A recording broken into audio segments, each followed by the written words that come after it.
Welcome, ladies and gentlemen, to M-Class Podcast, the Star Trek podcast for the rest of us, or whatever the fuck I'm going to be saying from now on.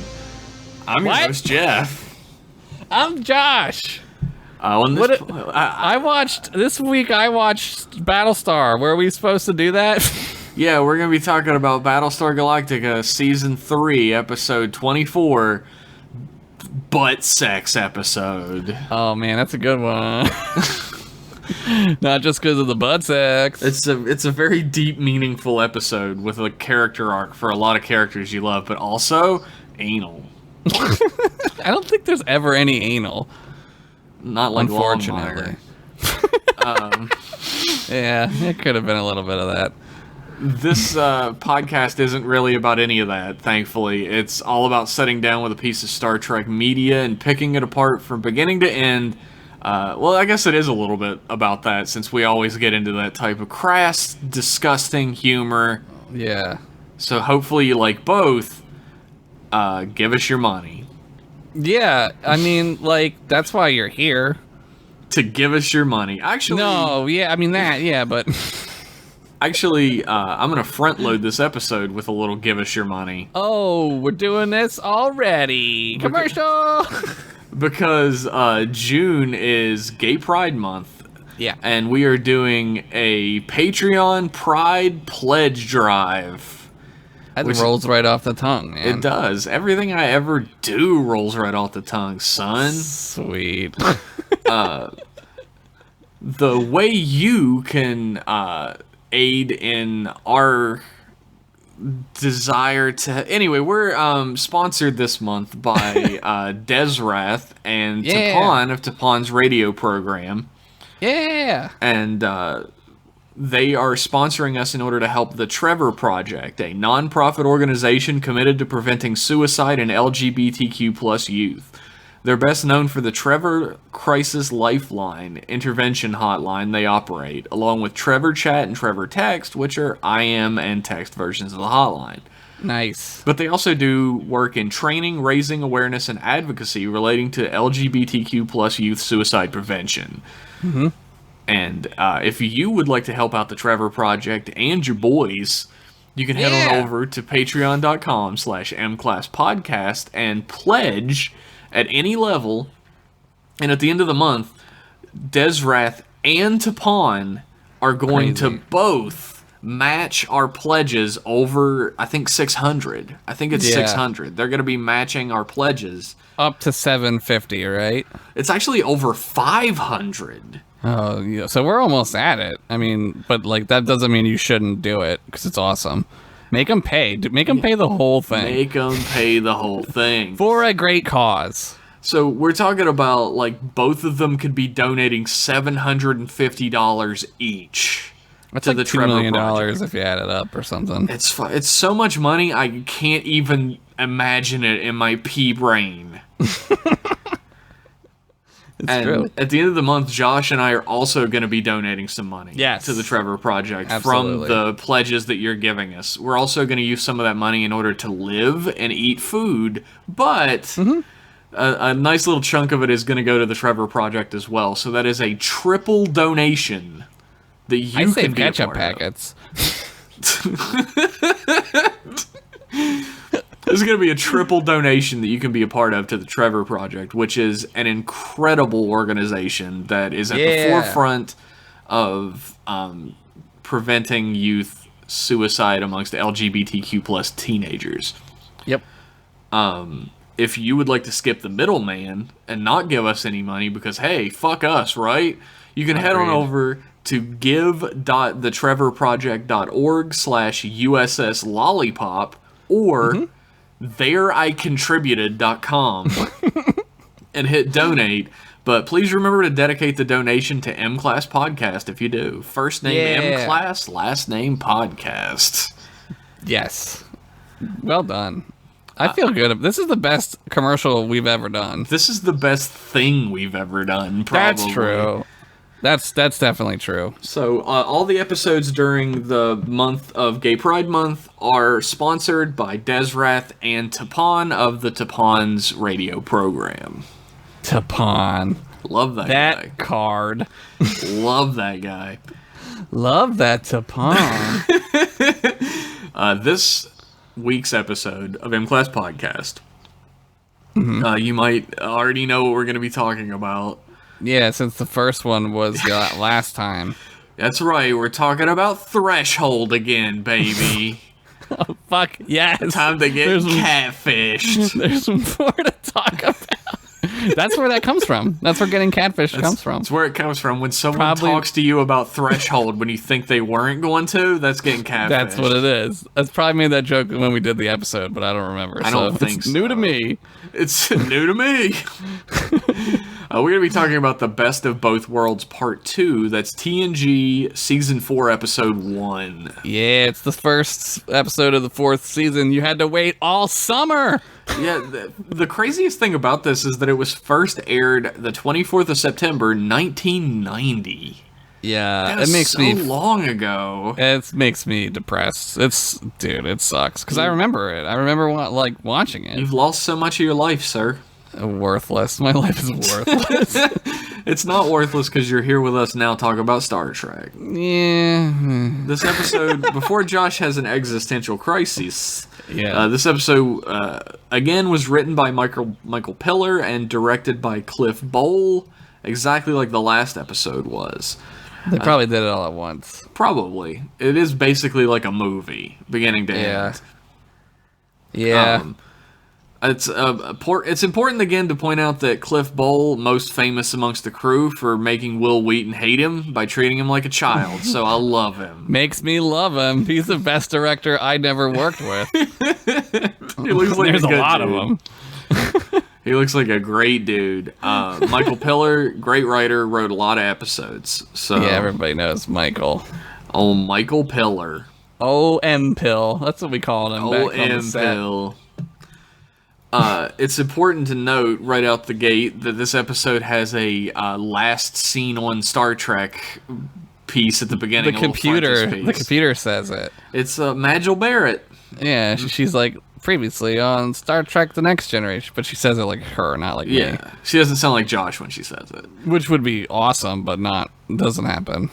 It's weird how she's not credited for anything as Majel Barrett Roddenberry, except in all the shitty shows that they made from notes that Gene Roddenberry made after he died, like Andromeda and the other one. Maybe it was okay because he was dead.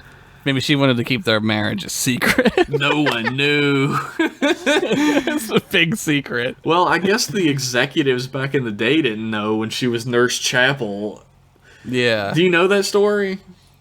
Yeah, she wasn't going to be her, right? Yeah, well, she was like going to be number one, and the executives were like, "We hate her. We don't want her on the show or whatever." So when they did the little retooling of the show, he created Nurse Chapel and dyed Majel Barrett's hair blonde, and they brought her back in, and they loved her and didn't know who the fuck she was. Yep.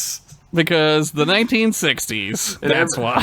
Everybody had to pretend like it wasn't the same actress around the executives, or else they would catch on and get mad. Who's this new blonde girl you got working for you as the nurse? Who is she? She's amazing. I didn't like that dark-haired girl, but I love this blondie. Not like that brunette. She was a bitch. I hated her. She was so cold, she made my testes shrink, I tell you. I hope she's dead, personally. She made my testes shrink. This new blonde makes my penis get bigger. It's something about the blondes. They have more fun. Wait, write that down. Don Draper over here inventing the fucking everyone wants a Coke commercial. Anyway, so last time on M-Class Podcast, we talked about the Best of Both Worlds Part 1, wherein our most beloved Captain Picard gets kidnapped and assimilated by the Borg into a guy with a laser pointer grafted to his face. Yeah, that's his number one superpower, point things out.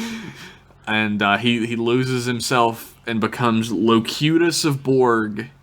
But does he, though? Which doesn't make a whole lot of sense since everybody else in the Borg doesn't have a name, but fuck it. Well, they hand wave it away later. Doesn't matter. They Star Trek it away later where the Queen is like, I just wanted a friend. I just needed someone to fuck. I also wanted a penis because the Borg don't have them, I guess. I don't know. They cut him off first thing. Oh, that's why nobody wants to get assimilated. Except with Picard, they left it, I guess. They left it out. There is a scene in this where he's wearing like a metal diaper with his bare thighs. Yeah, he's looking like sickly because he's all painted all chalky white. Yeah. But you're still like, hey, what's under that, right? Right, everybody? Yeah, I mean, yeah, for sure. I mean, pretty much. Like, does he have anything under there, or did they just slap a metal bikini on? And were they just like, here, Patrick, just, it'll warm up in a bit. And he's like, I'm an actor, I don't care. He's like, my balls are shrinky dinky right now. It's so cold. he's himself from that other show where he's talking about the naked ladies. And fucking Gates McFadden is like, oh my god. Like, she got embarrassed. Oh god. I should have stayed not doing this show. I should have stayed working with the Muppets. Gates. Do you know she was like the choreographer for the Muppets? I did not know that. Well, she's a dancer, right? Yeah, she's a dancer. She was first and foremost, and she did choreography for all of the Muppets movies, like all of them. She's Jack Ryan's wife in one of those Jack Ryan movies. I think it's Hunt for Red October. I think you might be right. I think she was mostly cut out of that movie as well. She's in like 2 scenes. Yeah, they were like, we don't need the wife to be in the movie about the submarine. The wife doesn't go on the submarine, so it doesn't matter. Who cares? Anyway, when we last left our heroes, they were in a tense situation, facing down the Borg, led by their former Captain Picard, now Locutus of Borg, who tells them that resistance is futile. So they're getting ready to shoot this deflector super beam, right? Like they're like, that's what they were like. The end of the first or the third season, they were like, fire, Mr. Worf, and then like the dramatic music plays, and then you have to wait 9 months for the new show. What's the beam gonna look like? It turns out it's blue. It's just not a phaser. It's just the color. It's just blue. It's just a blue phaser. Yeah. They shoot it, and it doesn't do shit. Shockingly. So you're just like, what was the point? I waited 9 months for this shit. I guess the beam is symbolic of the tension and the room with the characters, I think. Could you imagine how shitty it would be if you waited 9 months and they fired the beam and it blew up, just destroyed the Borg cube? And they're like, on to our next adventure, and they did something completely different. And Captain Picard just wasn't on the show anymore. It's just Captain Riker and his crew go to fucking Ryza and solve a mystery about coconuts. And there's a ghost in this one? The tiki is cursed. Fucking Data finds a tiki god, a cursed Horgon. And he makes wishes and fucking wins a surfing tournament. Every time he tries to surf, the Horgon lights up and he like crashes and hurts himself. It just makes some stupid noise. Man, the Brady Bunch was a masterpiece. Dude, take that, Rich is pitch it or ditch it. We can write fucking great episodes too. Rich Masters, yeah, right. More like, get on this fucking roller coaster ride, ladies and gentlemen. We're the new Kurtzman and Orsi.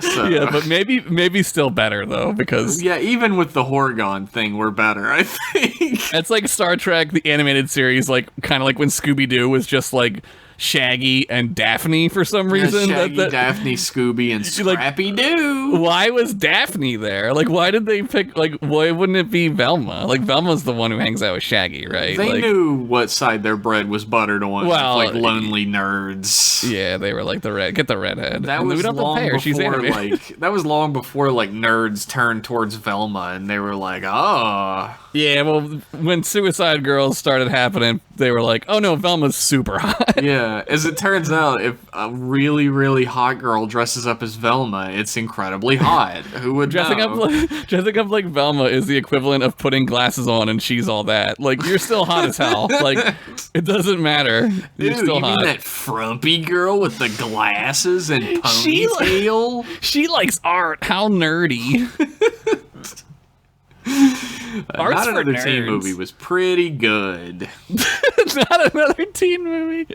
Oh man, that's Chris. What's his name? It's not Chris. It's Chris Evans. I always mix him and Pine up. Their name is like the same name, and the other one, fucking Chris Hemsworth. Well, him and Pratt. There's some Pratt. There's a lot of Chris's. Name your kid something other than Chris. They're all naming their kid like Jackson and Braxton and fucking Chafe. My wife had a student. My wife Crystal had a student named Chafe. Is that what he did to his parents? Just chafe their assholes? Chafe. It was even spelled like chafe. Yeah, that's fucking weird. Anyway. That kid's gonna grow up to be like a criminal. Because his name was Chase. Riker turns off the blue beam. And... yeah, it's gonna blow up the ship. He like, his eyes narrow and he's like, the Borg couldn't have adapted that quickly. Yeah, he figures it out. And Locutus is like, the knowledge and experience of the one Picard has been added to the Borg's collective consciousness. And it's just Tapon doing the voiceover. Yeah. That's where the Tapon voice came from. Amazing. Amazing. Like, the one thing that really stood out to me is, like, why does he call himself Picard? Like, I don't call myself Pennington. Well, because he's not Picard anymore. So he's saying, like, they're like different people at this point. Except at the end of the sentence when he calls him number one, and you're like, he's still in there. Is he in there? But that's such a fucking sick burn, man. A Borg just called you your name that your captain used to be your captain. Used to call you. The Borg animated a corpse of your captain to say the name he used to call you. They Frankensteined your best friend, and he's calling you by your nickname, and it's freaking you out, man. Your resistance is hopeless, number one. Oh, fuck, dude. Breaker's so cool. Like, oh, my wiener went back inside. Oh, my dad's a Frankenstein zombie, cyborg, Terminator, Dalek. No, Dad, no. It had to be tough, like, in universe on Riker during all of this, right? Because, like, Picard is pretty much his dad at this point. Like, well, yeah, I was thinking about that when I watched it too, because you get two angles with the dad thing. You get the Data angle a little bit at the end, and you get Riker throughout both of these, right? Because Riker like loves him like a dad. He's his mentor, and Data kind of like gets to like save his dad, but also like be closer to his dad because he's also a robot now. Like half of him is a machine, which is kind of ironic. Oh yeah, and there's something like definitely there's some sort of fascination in Data when he's messing with like all the Borg stuff through Picard that like goes a little bit beyond this technology is neat. It's like this technology is interacting with Captain Picard. Right, like maybe like I can, right? Maybe Dad'll love me. Maybe Dad won't leave. Unfortunately, the deflector dish has... the beam has left the Enterprise, like, completely, like, disabled. They're stuck. Yeah, we gotta wait till the antimatter fires back up a little bit. We gotta save some power.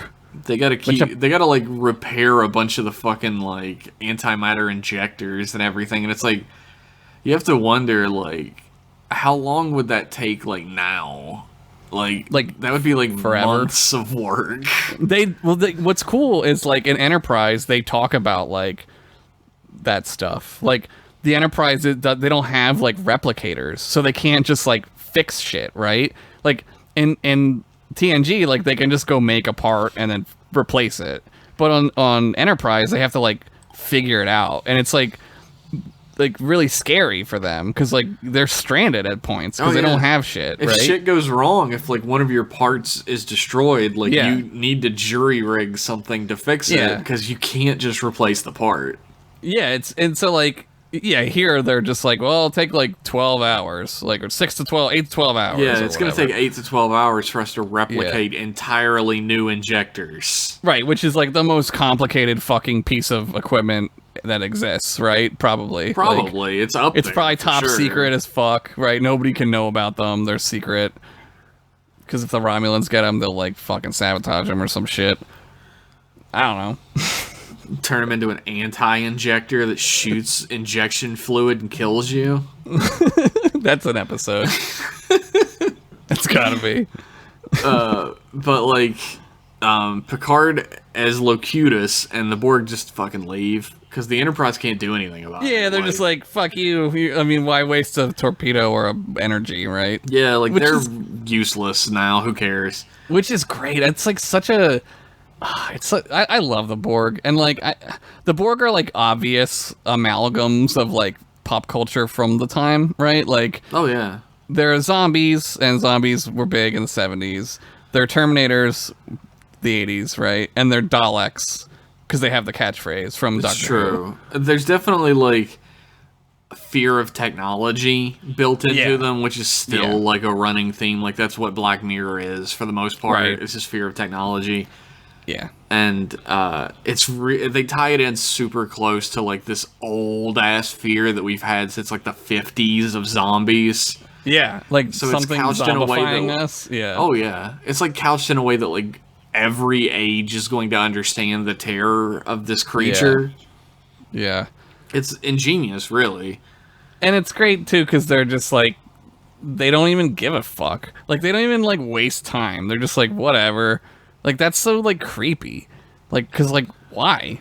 Like we don't understand that. That's so alien to us. Like Yeah, I mean, like if it was they us, don't- we would blow the Enterprise up. We just like fucking blow them up. Fuck it, they're done, right? Yeah, they don't have any malice in them. Yeah. Their entire objective is to assimilate. They don't care to destroy. They only destroy when it's necessary. They're insect-like, and what's more inhuman than insects, right? Like we don't think like insects do. No. We don't like. How do you relate to an insect? Like I don't know, right? So Admiral Hansen, they like call up Admiral Hansen and they're like, "Well, we fucked it." And yeah, he's they like, say that. He's like, well, you guys got us the time we need to assemble a fleet, and we have 40 starships stationed at Wolf 359, which is definitely not a location that's going to live in infamy from now on. Never 359 get. Never Wolf get. Never will 359 get. But like apparently the Klingons are gonna send ships, and like they're thinking about calling the Romulans up and shit. But I guess they Yeah, the don't. Romulans are like, we're just gonna sit this one out. Yeah, the Romulans are like, hey, if they destroy you, that works out Yeah. for us. But the Romulans also have their own Borg shit. There's episodes where the Borg like wipe out Romulan outposts too. Yeah. So like the Romulans should be like, yeah, sure, but like The they're Romulans, smart. they just don't trust us, and they never Yeah. will. They're smart too, and they're just like, nah. But I mean, they're dumb because like if the Borg win, like the Romulans are fucked. Yeah. Like, I mean, in what's their gonna stop mind, them? they're like, we're the greatest empire that's ever lived. Like, yeah, once they're dummies. once the Borg like wipe out the humans and the Federation, then we'll and the just Klingons. rise up and destroy them. Sure, because it's so easy. Because I mean, they've been deadlocked with the Federation for like 200 fucking years or whatever. But sure, they can just destroy the Borg. I was thinking, I like to think about like this a lot. Like, what a shitty roll of the dice that we all had to evolve in the galaxy with the fucking Borg. Like, Yeah. of all the galaxies, right? Like, we evolve in the one with like the super sentient, like robotic fucking like hive mind universe. Like, it's basically like the galaxy like hyper evolved itself and the Borg popped up and we have to like survive it. It sucks, dude. Yeah, the roll of the dice really fucked everybody over on that one. And it's really like the Borg don't have a beginning point that we know of. Yeah. There's a lot of like non-canon. There's a lot of there's fan fiction shit. Yeah, like there's- V'ger is one of them, right? Like, Yeah. I've heard that one. And I mean, that makes sense in a way. It because- doesn't, though, Not really, but I mean, like, it because doesn't. they're around before that. It doesn't make sense timeline-wise, for sure. Yeah. But it like makes sense in that like V'ger contacted a civilization that was entirely mechanical and like Right, and then became the queen or whatever. but nah. Yeah, no. There's other ones, too, that are, like, hints at, like, early Borg shit where, like, the queen like starts to feel out like what's going on and like starts assimilating people. There's like mentions of that in like other media. The game doesn't talk about it at all. I would rather not know. Yeah, no, it's great that they're just like the only thing that makes a monster like seem less intimidating, like the only Right. thing in the world that ruins a monster's mystique is knowing what it is and where it came from. Yeah, why? Like that's not. It's not a monster anymore. You just explained it, right? It's just an animal or something. Like, so the Borg are great for Star Trek because like you kind of cheat the science part where like they don't really know, and they don't really need to know, like, because the Borg are just so fucking crazy that who cares where they, like, the bigger problem is like who cares? I mean, like, right? even studying them, they're so far advanced that their technology makes 0 sense to us. It's so much so that the Borg start fucking themselves over, like in Enterprise or in a Voyager with the Undine or the species 8472. Like the Borg are like, well, we're gonna just like open up some gateways into some other universes, and then the species 8472 comes out, and they're just like, nah, brah, and they just like wreck the Borg. We should have called them up, dude. They do in Voyager, and then they're like, it's like a whole thing. They're like bigger assholes. Yeah, They're kind of like Cell. They're like the Cell saga. Frieza's the Borg. They're Cell. I love this. I understand it perfectly. Yeah, that's an analogy that I think a lot of people can get. I like that a lot. The thing with the Undine is like the Voyager crew starts to like work with the Borg, which is like fucking nuts. Like, which is ridiculous. Shouldn't the Borg just be like, all right, we'll assimilate you then, and we can work together? Yeah, we don't need to talk to you. We could just make you us, and then we'll know, right? But then they're like, let's just have meetings. Yeah, it's Voyager. God, Voyager.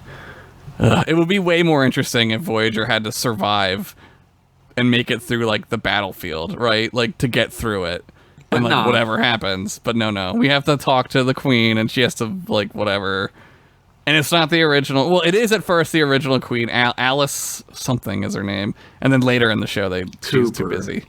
Alice Cooper from the hit rock band Alice Cooper. So Shelby, Lieutenant Commander Shelby has like a bit of a faux pas. Yeah, what is she? She says, we're not going to be able to do anything against the Borg because they know everything that we know because of the assistance of Picard. Right. And Hanson's like, look here, you little so-and-so. That's right. Yeah, she gets told, man. He's like, I'm going to tell you a tale of watching a Starfleet freshman cadet passing 4 upperclassmen in the final leg of a 40-kilometer run on Danula 2. Which made him the only freshman ever to win the Academy Marathon. Damn. I made it my business to get to know that cadet. His name was Picard, and I loved him. And I kissed him on the mouth. And he ran it so well. And under no circumstances would Picard assist the Borg, you fucking idiots. Yeah, she really stepped in it. And she's like, well, I guess I'll just kill myself. And he's like, yeah, I guess you should. Super mirror timeline version of what happened. But Dr. Crusher is like, so we're not going to try and save him anymore because I secretly love him. Yeah. And Hanson's like, he's dead. Yeah, he's a casualty of war. He's already dead and there's no saving him. We're going to destroy that Borg cube and save Earth and nothing's going to stop us. She's like, bitch, we got to save Earth. We got to save Earth. It's where I'm from. That's where I live. That's where my air is, bitch. That's where I keep all my shit. All my free shit that I got for free out of a machine. But Riker gets a field promotion to captain, and he gets command of the Enterprise. Well, look who got promoted anyway. Even though he didn't want it. And he's like, I wish the circumstances were better. And Riker's, me too. Yeah. Yeah, he's upset about it. Wish my dad wasn't a robot. And I wish my dad was a robot, but like a cool robot. Yeah, not like a shitty robot that tries to destroy my world. Not a zombie robot. Maybe like a robot that could like make ice cream or something. Shit. Why don't any of the Borg have an ice cream maker in their chest? I don't know. They didn't think about the fans really wanting that back then. Really, if this was made today, there would be an online petition right now to make one of the Borg an ice cream maker. And they would say, if you don't do it, I'll never like this ever again. Somebody who's listening to this, go to change.org and start a petition to make one of the Borg on Star Trek TNG in the 1990s into an ice cream maker. Dear writers of Star Trek 30 years ago, in episode whatever, you put a telephone in Data's chest. Why isn't there an ice cream machine in every Borg's chest? Yours truly, this idiot. Yours truly really loves ice cream in Saskatchewan. Ice cream Trekman 69. I'll take my answer off the air. Love the show. Unless you don't put ice cream in their chest. Then I hate it forever. And speaking of hating things forever, we're going to go ahead and take a break. Yes. And we'll be right back after these messages. When you're ready for a real challenge, you're ready for Marble Madness. There are deadly steelies, marble munchers, acid pools, digital waves, vacuum cleaners, catapults, pistons, pounding hammers, killer birds, and they're all after you. Do you have what it takes to reach the silly maze where everything's upside down, or the ultimate maze where even the maze moves? Do you have what it takes, or will Marble Madness make you lose your marbles? Marble Madness. And coming soon, Jordan versus Bird, one-on-one for your Nintendo. And we're back. Hopefully you purchased that good and/or service from your local dispensary. Like weed? Yeah. Weed? I'm sure that was a weed commercial. I don't think I have any of them saved. I don't know if there are any. Are there? They're like local dispensary commercials, I bet. Maybe I'll find one if I remember. None from the 90s. Nah. Maybe there was a fun commercial for a Slinky in there. Who knows? Who knows at this point? It could be anything. Anyway, further on the way towards Earth, the Borg put more robot shit into Picard. Yeah, they're giving him, like, something else. Like, I don't know what it is, but it's a very sad moment. Yeah, they give him a fucking, like, salad tong arm. Oh, yeah. That's right. They give him, like a egg beater. But they give him the Dalek egg beater on his arm. The little yeah. But they do a close up of his eye, and a single CGI tear comes out of it. It's pretty sweet. It is. It's like heart wrenching. You're like, God, he's losing his humanity. Yeah, it sucks, man. And especially like the episodes after this. Oh man, which like we should do at some point. But oh yeah, we should do like the fallout of the Borg episodes or something. Yeah. Yeah. Back on the Enterprise, Riker and Worf get in a turbo lift together and just kiss it out. They kiss all the frustrations out. Stress makes you do weird stuff, you know? Not that that's weird, but like they're professionals, so like keep it together, guys. Yeah, just wait till you get back to your quarters. Yeah. But the smartest boy on the ship, Ensign Crusher, suggests creating a chip for the phasers that automatically retune them with every shot. So he gets credit for that, huh? Yeah, good. Smartest man on Earth. Great. But they're like, yeah, that's great. And they're like, well, how are we going to defeat the Borg now that they know everything Picard knows? And Worf, being Worf, is like, they don't have honor or courage, so we'll win. And Riker's like, man, I hope you're right, but like, I don't know, man. They got a big cube, dude. Like, I don't know what we're gonna do about that shit. That thing is huge, man. Do you see that fucking thing? You can fit like 800 of our 2,000 passenger ship into that bitch. That thing's fucking gigantic. There's like 50,000 people on that thing. But, Borg. they're trying to get the shields working again, but like they can't. Every time they think they've got everything fixed again, like one of the conduits breaks down again. Yeah, and then Han Solo said, no, this one goes here, that one goes there, right? And Chewie goes, why am I here? This isn't the right show. God, that was a good Chewie. Riker shows up, and Geordi reminds us that Worf isn't just a big fucking slab of meat. And he's like, just the guy I've been looking for. We've been trying to retune the shields in order to automatically oscillate. And Worf's like, well, I'm the fucking tactical officer, so I know all about that. I'll help. Yeah, I'm the guy. Why didn't you just come here? Yeah, why are you doing it yourself? Like, that's my shit. Yeah, let me get my wrench or whatever. We get a mention of Barclay. Oh yeah, he gets mentioned so much. He's always off screen doing something. He gets so many mentions. It's great. But they're like, yeah, we should be underway in like 3 hours. But Riker's like, all right, Shelby, I'm required by the plot to like you now. Yeah, they're like buddies. They're like friends. Well, not really. Not really. They're a little like catty towards each other still, but there's like they're starting to respect each other. Yeah, well, because like what's fucked up is like it doesn't matter anymore because he's the captain, so like who cares, right? Like he doesn't feel threatened because he already did it. Like. Yeah, she's like still trying to be the first officer as well, and Riker's like, "Dear God, you're really out for this job, aren't you?" And she's like, "Yeah, I know how to get things done, and I know everything about the Borg." And Riker's like, "Yeah, and you got a lot to learn too." Yeah. And she like smiles, and she's like, "Yes, sir." And then he's like, "Wait." He smiles like this smile that's almost like if you could read his thoughts, it's a smile like, "Wait a minute, Yeah. am I gonna get the fuck?" Yeah.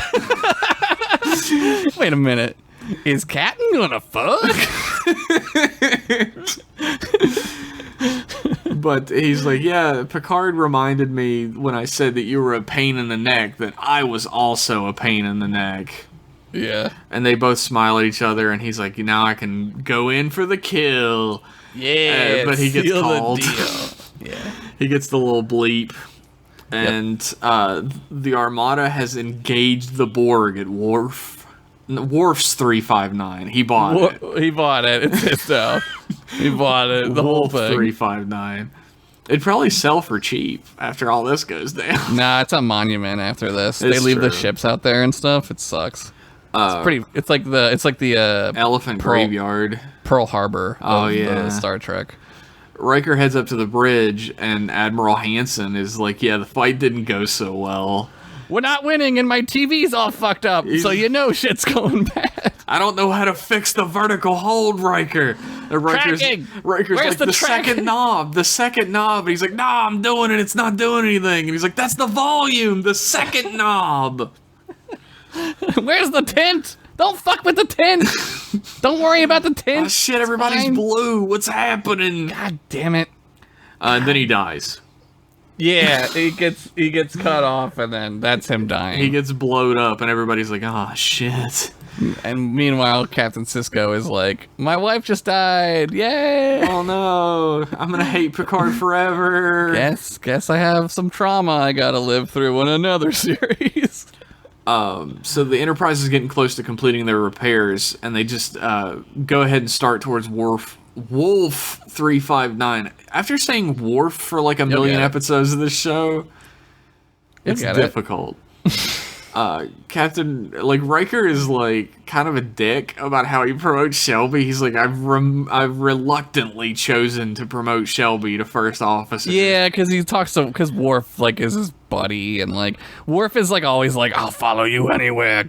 You know, he loves him. Yeah, it's like the two people he respects the most on Earth are like Riker and Picard. So yeah, and like apparently they can't promote Data yet. Like he's not ready or something. I don't know. But Data's been like a second officer for like 15 years or some shit. I mean, like he pretty much says he needs to keep everybody at their current posts because they're so good at what they do. Yeah, so it makes sense that like you get Shelby in there to be, I guess, I don't know.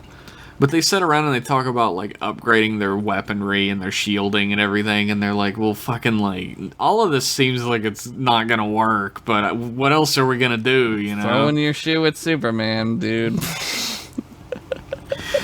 You gotta do something to make yourself feel better, right? You can't gotta just do something. nothing. Yeah.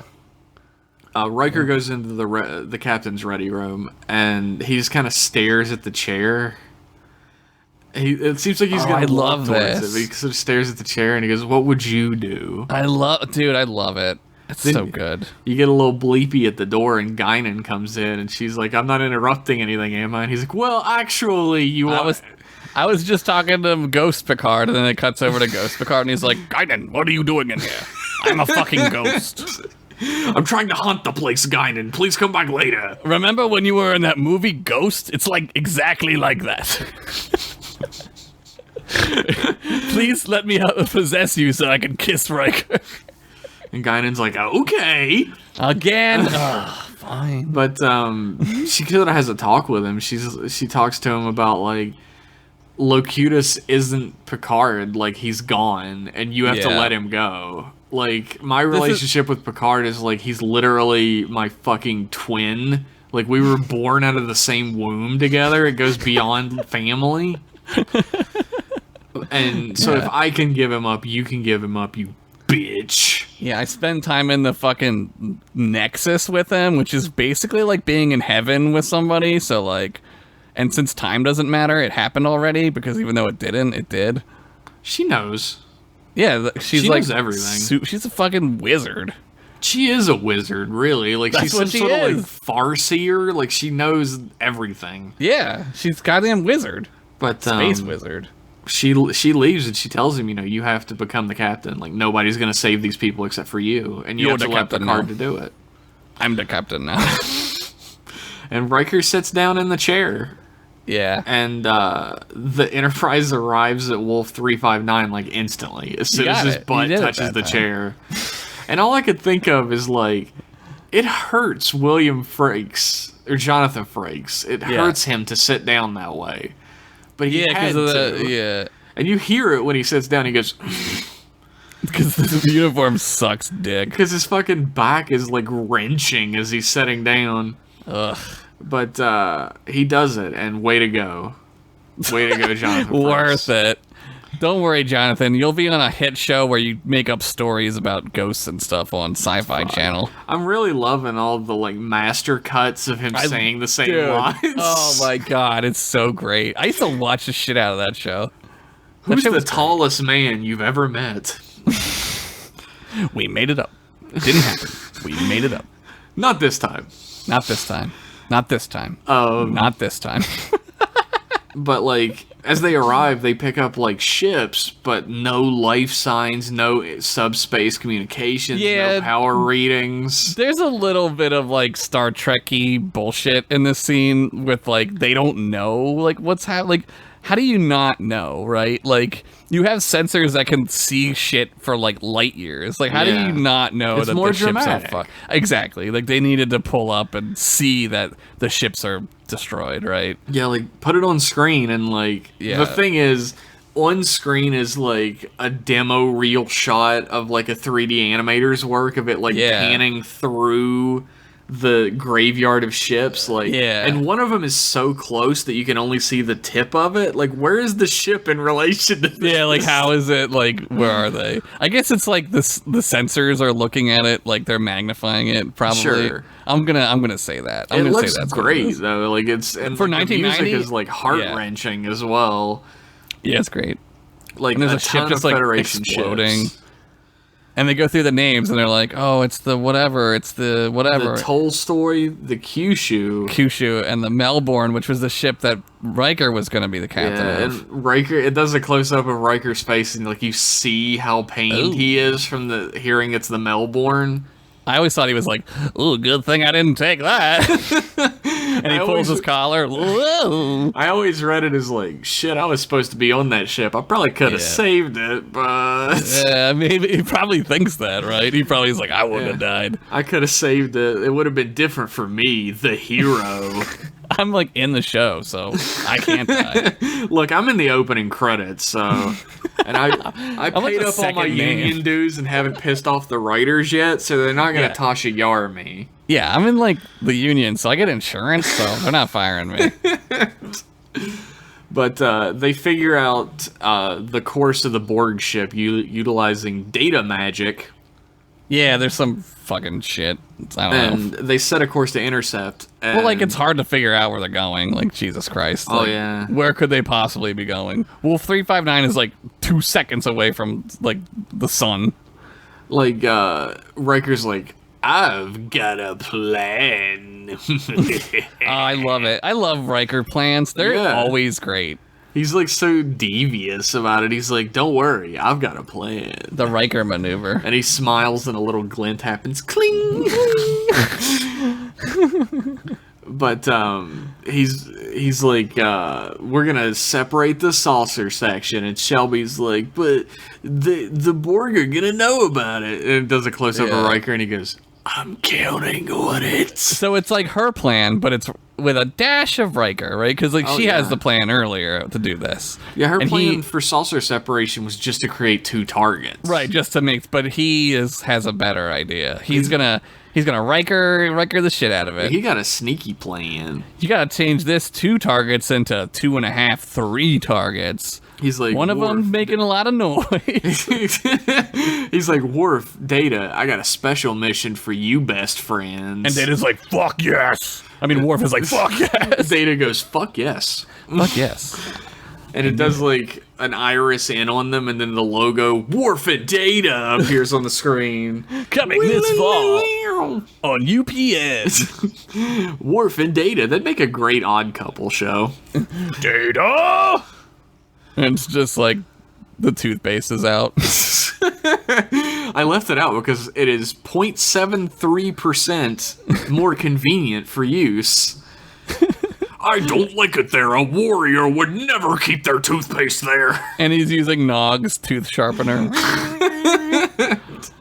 that he likes so much. But, like, they're chasing after the Borg cube for a little while, and, like, they're like, how long until intercept? And it's They're always like far 10 behind, or 15 minutes too late. And Yeah. that's all the Borg are going to need to wipe out the planet Earth. Yeah, the Borg only need like 5 minutes. Like, that's how crazy the Borg are. Like, as soon as Borg start like landing on Earth, like, that's it, man. Oh, yeah, Like, it's you can't done. get rid of them. You're infected. That's it. But they have a crew on the battle bridge led by Riker, and a crew on the saucer section led by Shelby. Yeah. And Riker does like the least convincing stall for time ever. He's like, yeah, let's talk about surrender. We're gonna surrender. we need to prepare. And Locutus is like, the preparations are relevant. Like, He's like, prepare there's for no what? preparing. We're gonna turn you into robots. Yeah. What are you gonna prepare? What are you gonna do? Yeah. Nice try, Riker. Let's try number 1, or should I say number 2? Yeah, doo-doo brain over here. Locutus is like, you gotta disarm all your weapons and escort us to Sector 001 so that we can assimilate your planet. Everybody line up, orderly fashion. We're gonna inject you with nanites that are gonna change your DNA and turn you into a robot. It's a standard nanite injection. Don't worry about it. Most people aren't allergic to it. If you are, you'll be useless to us anyway, so who cares? Fuck you, take it. It's natural selection at that point. The guy who's at Ops, like, he's just some fucking no-name. He's like, I've pinpointed the source of the transmission, and I can get you 30 meters close to it. Yeah. And Which is, I think, in feet, like, 90 feet, right? it's like 150 million miles, I think. I don't know. Is a meter, like, 3 yards or a yard? What's a meter? Is it I don't less than a know, yard? actually. I don't know. It's like a the little bit conversion. less than a yard, I think. I think maybe. They're not I don't know. equal. They're not equal, because that would be too easy. No, that would make life too easy. Why do we use yards? Why do we? I don't know. Our whole system of fucking measurement is so stupid. I wish we would switch. Like, not to Yeah. get off on this tangent, but like, we should probably just switch. Like, Yeah, we should have done it years ago. when Like, we were in grade school, they were started telling trying us, to yeah. teach us the Yeah. metric system, but like they stopped after like a month. well, they always told me, I'm a little older than you, by like maybe a minute or two. Yeah, I think you're like 2 or 3 years older than me. Yeah, sure. They were like telling us that we were gonna have to use it because they were like, eventually we're gonna switch, and like I was like, okay, fine, like this is way easier. It's 10, like Yeah. 10 simple, right? It just take a little bit to get used to like kilometers per hour. Yeah, they taught us for like a month or two a little bit about the metric system every day, and then they Yeah. just stopped. Yeah, I will say like going to Canada and driving in kilometers is weird because I don't it's like doubt doubled, like everything's doubled, and you're like, whoa, I'm going real fast, but you're not. that. They talk about how they can't utilize the transporters from the ship because there's an electromagnetic field around the Borg cube that's blocking it. Yeah, the shields, you can't beam in with the shields, right? And so Data and Worf follow their plan, right? They have emergency transporter armbands on, which, you know, hasn't anyone used this shit before? But like, while Riker is talking to them about this shit, like, trying to get trying to get Locutus's attention, and he actually starts opening fire on him as well. Yeah. And he's like, just open fire, get their attention while we do the saucer separation. And also the scrambler code for saucer separation is Riker 1. It seems like that'd be really easy to figure out. That's like changing your password to like password. Like I changed password my password with a to zero. Jeff1. Yeah. No one will ever figure that out. That's a tough one. Who's gonna guess that? But like both ships open fire and like they're like unloading on the Borg cube, but it's not doing anything. Yeah, man. Think about it. Like basically, the Enterprise is a Death Star, right? Like it can blow up everything. Like Oh yeah, you can destroy a planet. Yeah, you could destroy continents easy, planets in a matter of like a couple of minutes, right? Like photon torpedo into the crust of the planet, boom, done, right? But Oh, like. yeah. The Borg ship is just like, nah, buddy. It's like not even scratched by it. It sucks, man. Their shields are unpenetrable. Dude. But the Borg like ignore the saucer module.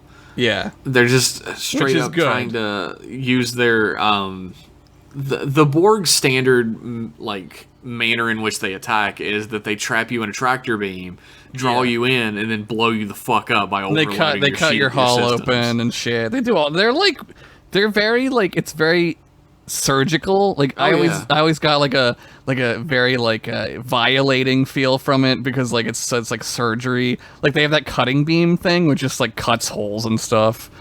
Like Yeah, the whole idea is that they're gonna cut the hull open and then tractor beam everyone inside. yeah, they just like they just like fuck your shit up, right? Like it's like a can opener. There's like can opener in your ship. It sucks. Riker orders Shelby and the oh shit. Are you bored, Jeff? Oh fuck you, Josh. Riker orders Shelby aboard the flying saucer section to fire an antimatter spread, which is literally like fireworks. It's in just space. fireworks. Yeah, they're just like Beautiful. 4th of July. Happy birthday, Federation. Locutus is like, what the fuck? Yeah. What is this? He's So like he starts- scanning around like crazy and shit.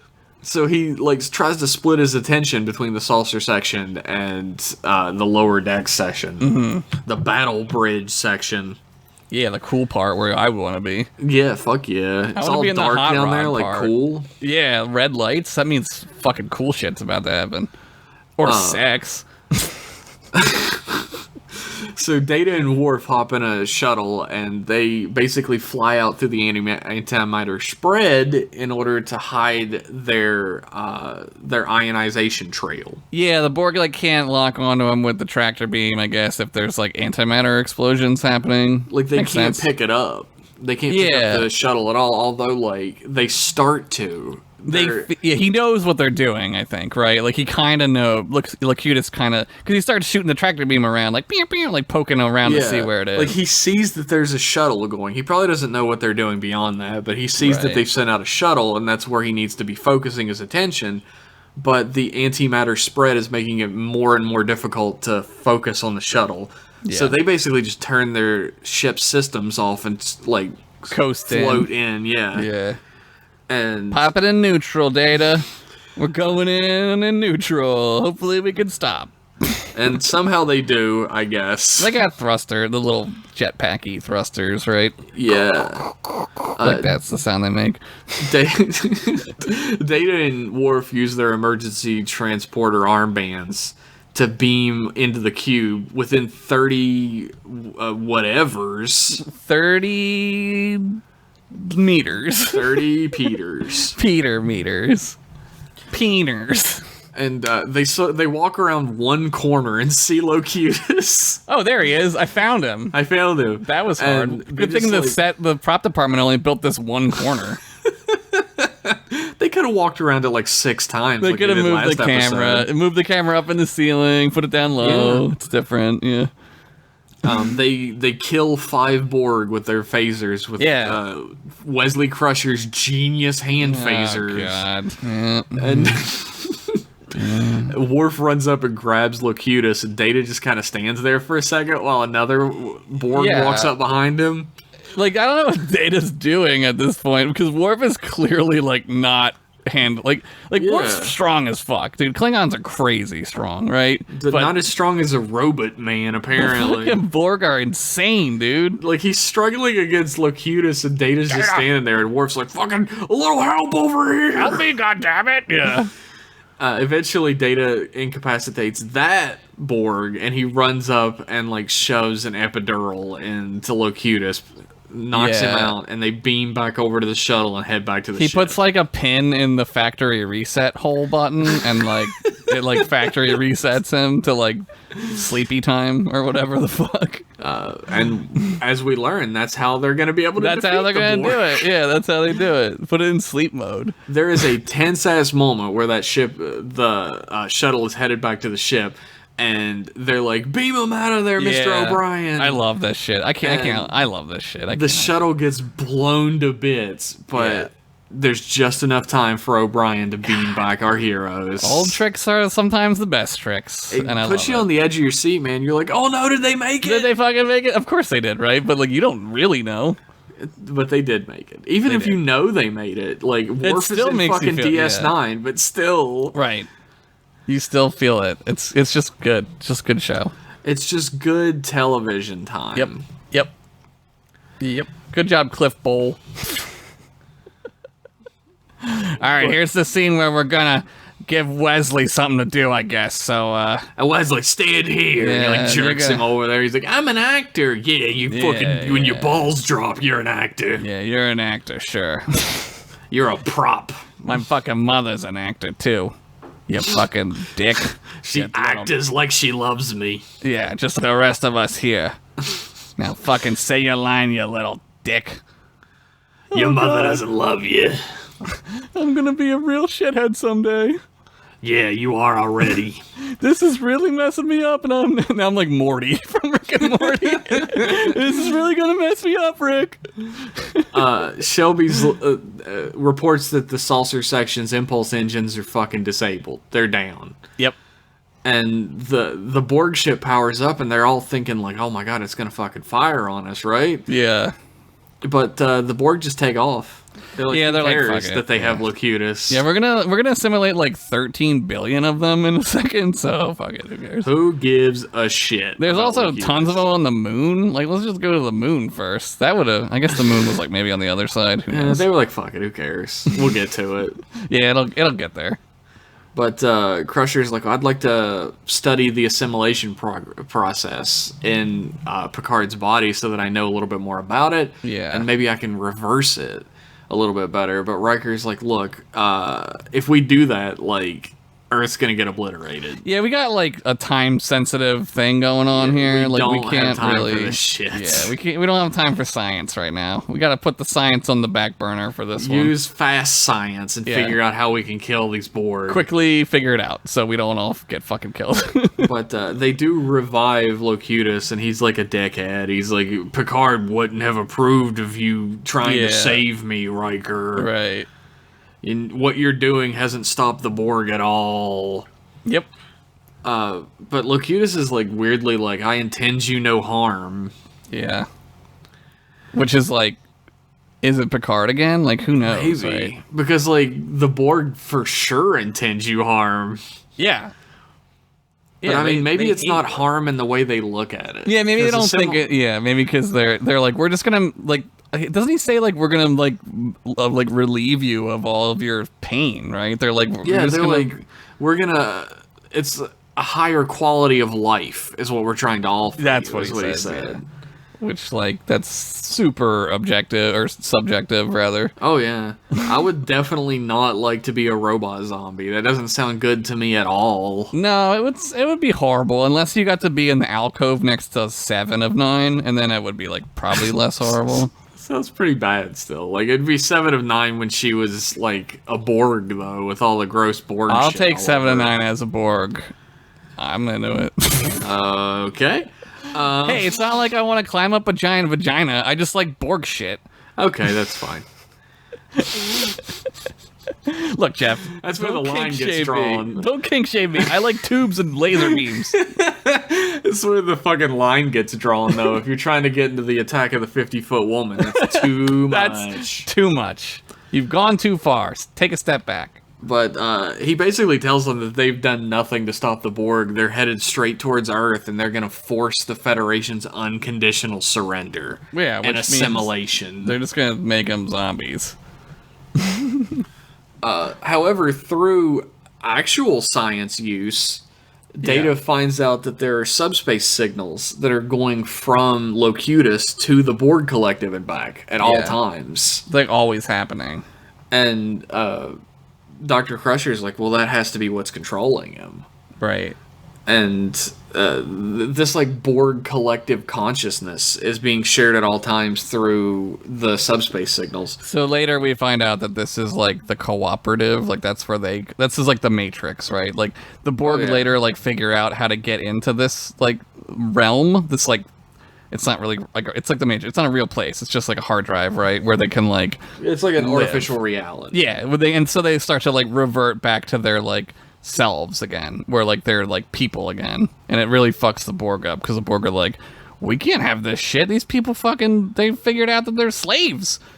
Nah, we need to go back to the old ways where everybody's one guy. That's way better. The Borg shall rise again. That's what the Queen says, and you're like, oh jeez, Jefferson Davis over here. Like Riker thinks that the best way to go about this is to just block the signals. Yeah. But they think that would cause Locutus to self-destruct immediately. Yeah, and like, a part of you is like, well, I mean, you gotta do it, right? Because like, it's like one versus like a lot. Like it's the problem. I mean, you come to when you really think about it, though, if they do disconnect Picard from the Borg and he self-destructs, that doesn't stop the Borg in any way, shape, or form, though. It doesn't even slow him down. Yeah, so, yeah, but I guess they, like, to figure out, like, Data does his computer math, and is like, I'll just go in there. he fucking, like, HDMIs his way into Picard's brain. He's like, give me the fucking HDMI cable, and then, like, Gates McFadden is like, this one? Because she's, like, a mom, and she doesn't know. and you're like, no, that's RCA, that's, like, VCR. I don't even know. Difference? Why do we even have this? No, why do we have this? Who's saving RCA cables? For some reason, Locutus is just, like, waltzing around the ship. And he walks up to Worf, and he's like, you're Worf, Klingon. You'll also be assimilated. Yeah, and Worf's like, nuh-uh. Yeah, no, thank you. More that sounds like no. shit, idiot. And Locutus is like, why wouldn't you want to be a Borg? It would raise the quality of your life, and everybody would be happy. And Worf's like, I like Klingons the way they are. Yep. And you're like, oh, that's some narrow vision. You're going to become one with the Borg anyway, dickhead. You won't have a choice. Ever. He like looks at Data and he's like, you're a primitive artificial organism and you're going to be obsolete. Yeah. And I'm like, damn, dude, you couldn't just make friends? Come on. Nah, he's judgy. He's super judgy. But Crusher, like, hypo-sprays him out again. Yeah. Go to sleep, old man, with your racist android views. Riker then gets word that the Borg have arrived at Sector 001. And then you see Saturn, and you're like, I know that planet. That's Saturn. It's an intro. I live there. Well, close. I live kind of close to there. Couple billion miles away, but I live in the neighborhood. Jupiter Outpost 92 and the planetary defenses in our solar system are like engaging the Borg, but there's nothing that can fucking stop them. Yeah, they send like 3 fighters out, and then they get killed like immediately. So those people's family are probably really sad that their children are dead for no reason other than, you know, they had to do something. Some kind of throw a fucking gun at Superman shit. Pretty much. Like not just at that point, man. I'd just be like, all right, here's what we're gonna do. We're gonna like wait and see what's going on, because like I mean, I'm sending 3 fighters against a Borg cube. That's idiotic. It was absolutely idiotic. It's suicide. Like, it's like immediate suicide. Not even like maybe suicide. Like definite suicide. You have to wonder what the dudes in those fighters are like. You want me to like fly towards it? Maybe they were like Okay. super into it. Maybe they're like gung ho guys. Like, I need 3 volunteers, and then Yeah, the 3 coolest dudes are like, Iceman, you're up. Maverick, you're up. I was picturing the 3 main characters from Starship Troopers. Yeah, yeah. Like Johnny Rico and fucking the Yeah. girl that's in love with him and Doogie Oh, Howser. Dizzy? Oh, Yeah. Dizzy. Oh, Dizzy. I love you, Dizzy. Here's how stupid Johnny Rico is. Johnny Rico wants to date fucking what's her name from Wild Things, right? Yeah, I don't remember her name either, but she's like Christmas I'm gonna Jones. be a pilot. Yeah, I'm gonna be a pilot, and I'm like super hot in 1997.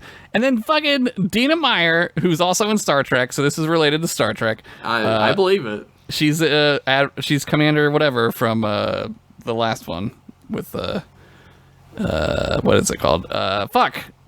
Finish your story. The Romulans.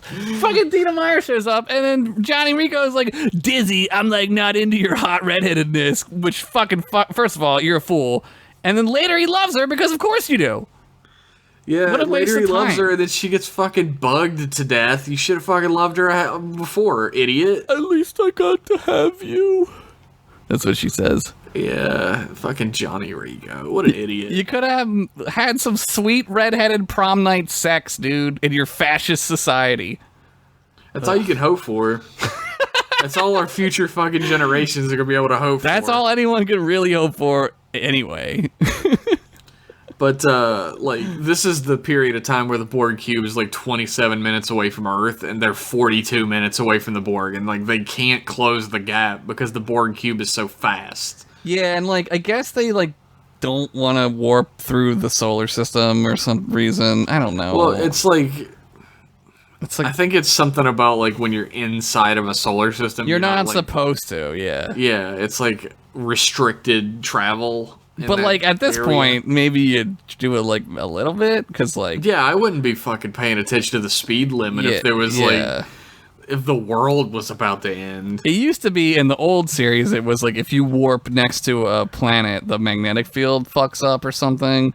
But they got like rid of that, and like, I don't know. I guess it's just kind Do of. they ever warp next to a planet in TNG? Well, I remember. I mean, Zefram Cochrane does. Like he does. Zefram Cochrane does whatever the fuck he wants, right? Yeah, but like, why doesn't that make it fuck up? Like, I know it's I little. guess because it's like it's a small ship, but it's also like a really weak warp engine where they can only reach warp 1. Yeah, maybe like it's how big the ship is. Maybe it fucks with shit. I don't Could fucking be. know. It could be like the size of the warp pocket you're opening. Maybe it like ripples and it could fuck the. I mean, that might be it. We're like, trying to find a reason for this very written in dilemma. Trying to fucking right around this. Yeah. But Data tries to interface with Locutus with his HDMI cord. They finally found one. Gates was like, "Is it this one?" And they're like, "Yes, God, finally! Why did you just give me this one in the first place?" Like, Dr. Crusher is there for Picard's physical human medical condition, and O'Brien is trying to, like... They bring O'Brien in because Geordi's busy, I guess. Yeah, where's Geordi? He's just in the engine room? He's in engineering. Like, He's trying to get them Scottying. the power they Yeah, need. he's Scottying. He needs more power, yeah. And O'Brien's like, I'm in this episode. I'm a really good actor who should be in it all the time. I don't know why I'm Yeah. not. They don't know that yet, Yeah. but they're going to really kick themselves later. Yeah. We'll put him in a different show. Trust us. And Troy is there because, really, like, fucking, she has a contract. She really should have been in the show a little bit more. Well, like, this makes sense for her. This is one of those rare occasions where it makes sense for her to be there because she can start to sense when he returns, right? Like, she can feel him come back. Oh, yeah. I mean, there's a lot of times where Troy would make sense to be there and she's not. And she's not. I'm always like, what the fuck? And Why then is- she's in other episodes where you're like, why is Troy here? Yeah, I mean, there's... away teams are always a little bit like that, where you're like, what the Yeah. fuck is Wesley doing with them? Yeah. Or like, well, why did you bring the ship's doctor here? Yeah. I don't know. It's their turn for an episode. But she's there to empath her way to figuring out if Picard's come to the surface or not. Yeah. The Mars defense perimeter gets fucking sacked, and the Borg are at Sector 001. There's nothing standing between them and Earth anymore. And our heroes are 23 minutes behind. 23! How in the fuck are they gonna get there? Find out after these messages. Oh, a cliffhanger. Next time on Star Trek The Next Generation.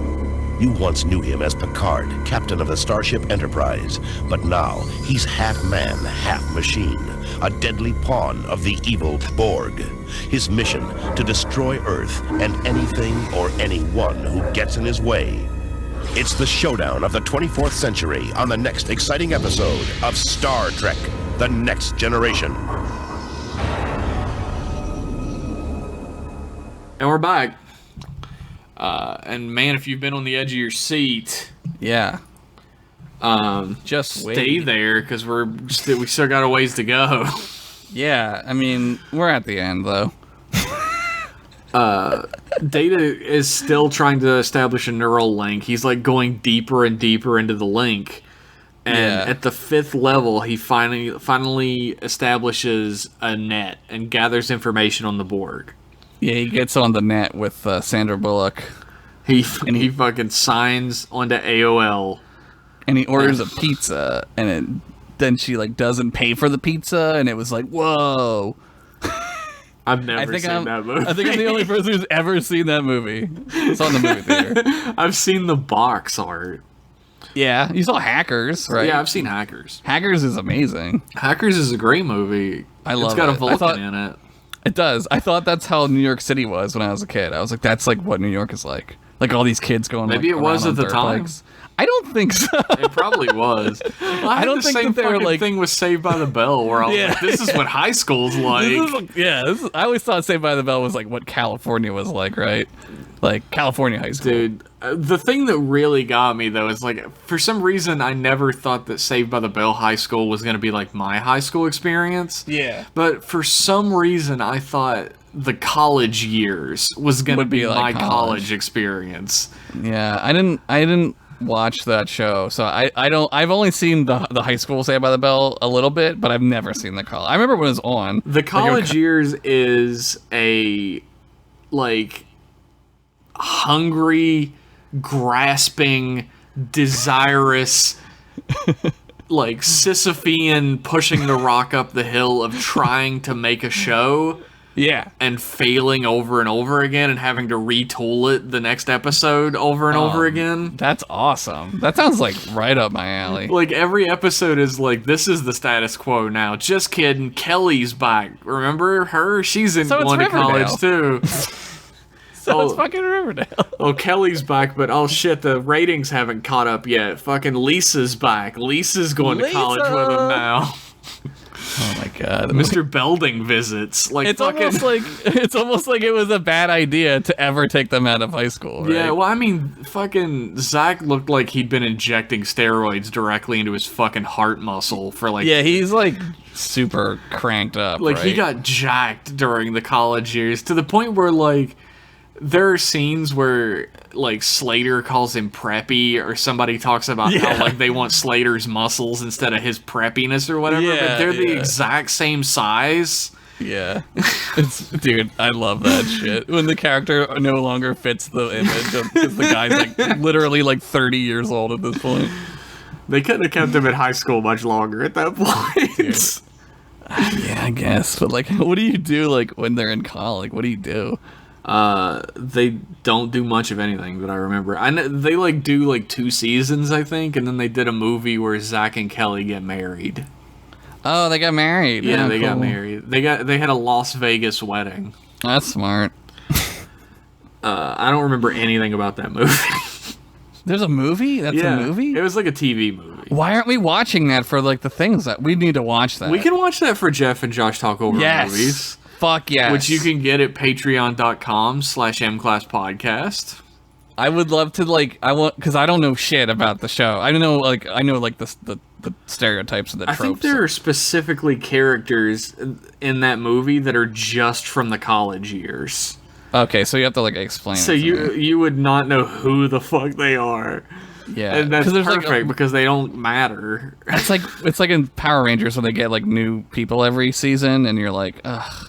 They I gotta had- like start over and like these people. They had They had these two girls that lived in the same dorm as the guys. There are no guys and girls dorms. There's like bedrooms on either side of a gigantic living room and kitchen. Yeah. And the girls who live there are like a weird artsy chick and a rich girl. Yeah. And the rich girl was supposed to be Zach's girlfriend, the will they won't they for college years, but then But then they brought Kelly then back. they brought Kelly back. So both of the girls that lived in that room were like after Slater. And Oh my different writers would think that one of the girls should was the be- love interest Yeah. and the other one wasn't. So there are episodes where they're competing, there are episodes when they're encouraging one or the other to go after him. Right. Like, no continuity. Fucking, It's just random, yeah. how could they fucking fuck up that bad? It's like I'm it's kidding. like all of Saved by the Bell is that way. yeah, one week it's Lisa, right? The next week it's fucking Well, yeah, Jesse. They did this whole fucking giant episode, like, pageant thing where, like, Zach falls in love with Lisa. Yeah, I remember that. I do And remember it's this. like, I've loved you forever or whatever, and like Right. we really should be together now. And they kiss at the end of the episode, and then the next episode is Zach trying to figure out how to ask Kelly to the prom, and Lisa helping him. It's crazy. There's man. no continuity. It's hilarious. It's crazy. There's how there fucking is insane one it is. season, like somewhere in the middle, where I think it's Lisa, Kelly. I think Lisa, Kelly, and Jesse all don't want to be on the show anymore. Yeah. Or no, which is it's a Kelly problem. and Jesse. They don't want to be on the show anymore. They weren't getting enough money, so they just Right. leave. And they bring in a new girl who's like a biker chick. Yeah. And she's only in one season, and then the next season starts, and no one ever mentions her again. That's the best. It's just like high school. When you move away, you're dead to me. Pretty much. Fucking Chuck went upstairs, so Yeah, he's gone exactly. forever. Exactly. Okay, Star Trek. I really should do a Saved by the Bell podcast.